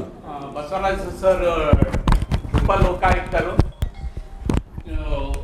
ಉಪ ನಿರೀಕ್ಷಕರು, ಲೋಕಾಯುಕ್ತ ಇಲಾಖೆ ಇಲ್ಲಿವರೆಗೆ ಸುಮಾರು 2 ಗಂಟೆಗಳ ಕಾಲ ತಮ್ಮ ಬಿಡುವಿಲ್ಲದ ಕೆಲಸದ ಅವಧಿಯಲ್ಲೂ ಕೂಡ ನಮ್ಮ ಇಲಾಖೆಗೆ ಬಂದು ಅವರು ನಮಗೆ ಈಗ ಅಸೆಟ್ಸ್ ಆ್ಯಂಡ್ ಲಯಬಿಲಿಟೀಸು, ಬೇರೆ ಬೇರೆ ಸ್ಕ್ಯಾಮ್ಸು, ಯಾವ ಥರ ಹಗರಣಗಳು ಆಗುತ್ತವೆ ಸರ್ಕಾರದಲ್ಲಿ ಅನ್ನೋದ್ರ ಬಗ್ಗೆ ವಿವರವಾದ ಒಂದು ಮಾಹಿತಿಯನ್ನು ನೀಡಿರುತ್ತಾರೆ. ಅವರಿಗೆ ನಮ್ಮ ಇಲಾಖೆ ಪರವಾಗಿ, ನಿಮ್ಮ ಪರವಾಗಿ ಒಂದು ಹೃತ್ಪೂರ್ವಕವಾದ ಧನ್ಯವಾದಗಳನ್ನು ತಿಳಿಸೋಣ.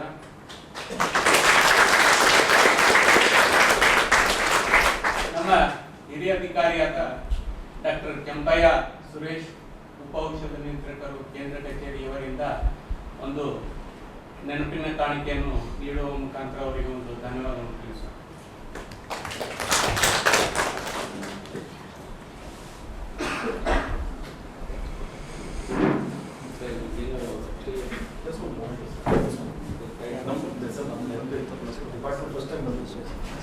ಅಟ್ಲೀಸ್ಟ್ ನೀವು ನೋಡಿದಾಗ ಅಟ್ಲೀಸ್ಟ್ ನಮ್ಮ ಡಿಪಾರ್ಟ್ಮೆಂಟ್ ಬಂದಿದ್ದೀವಿ ಅಂತ ಕಾಣ್ತದೆ.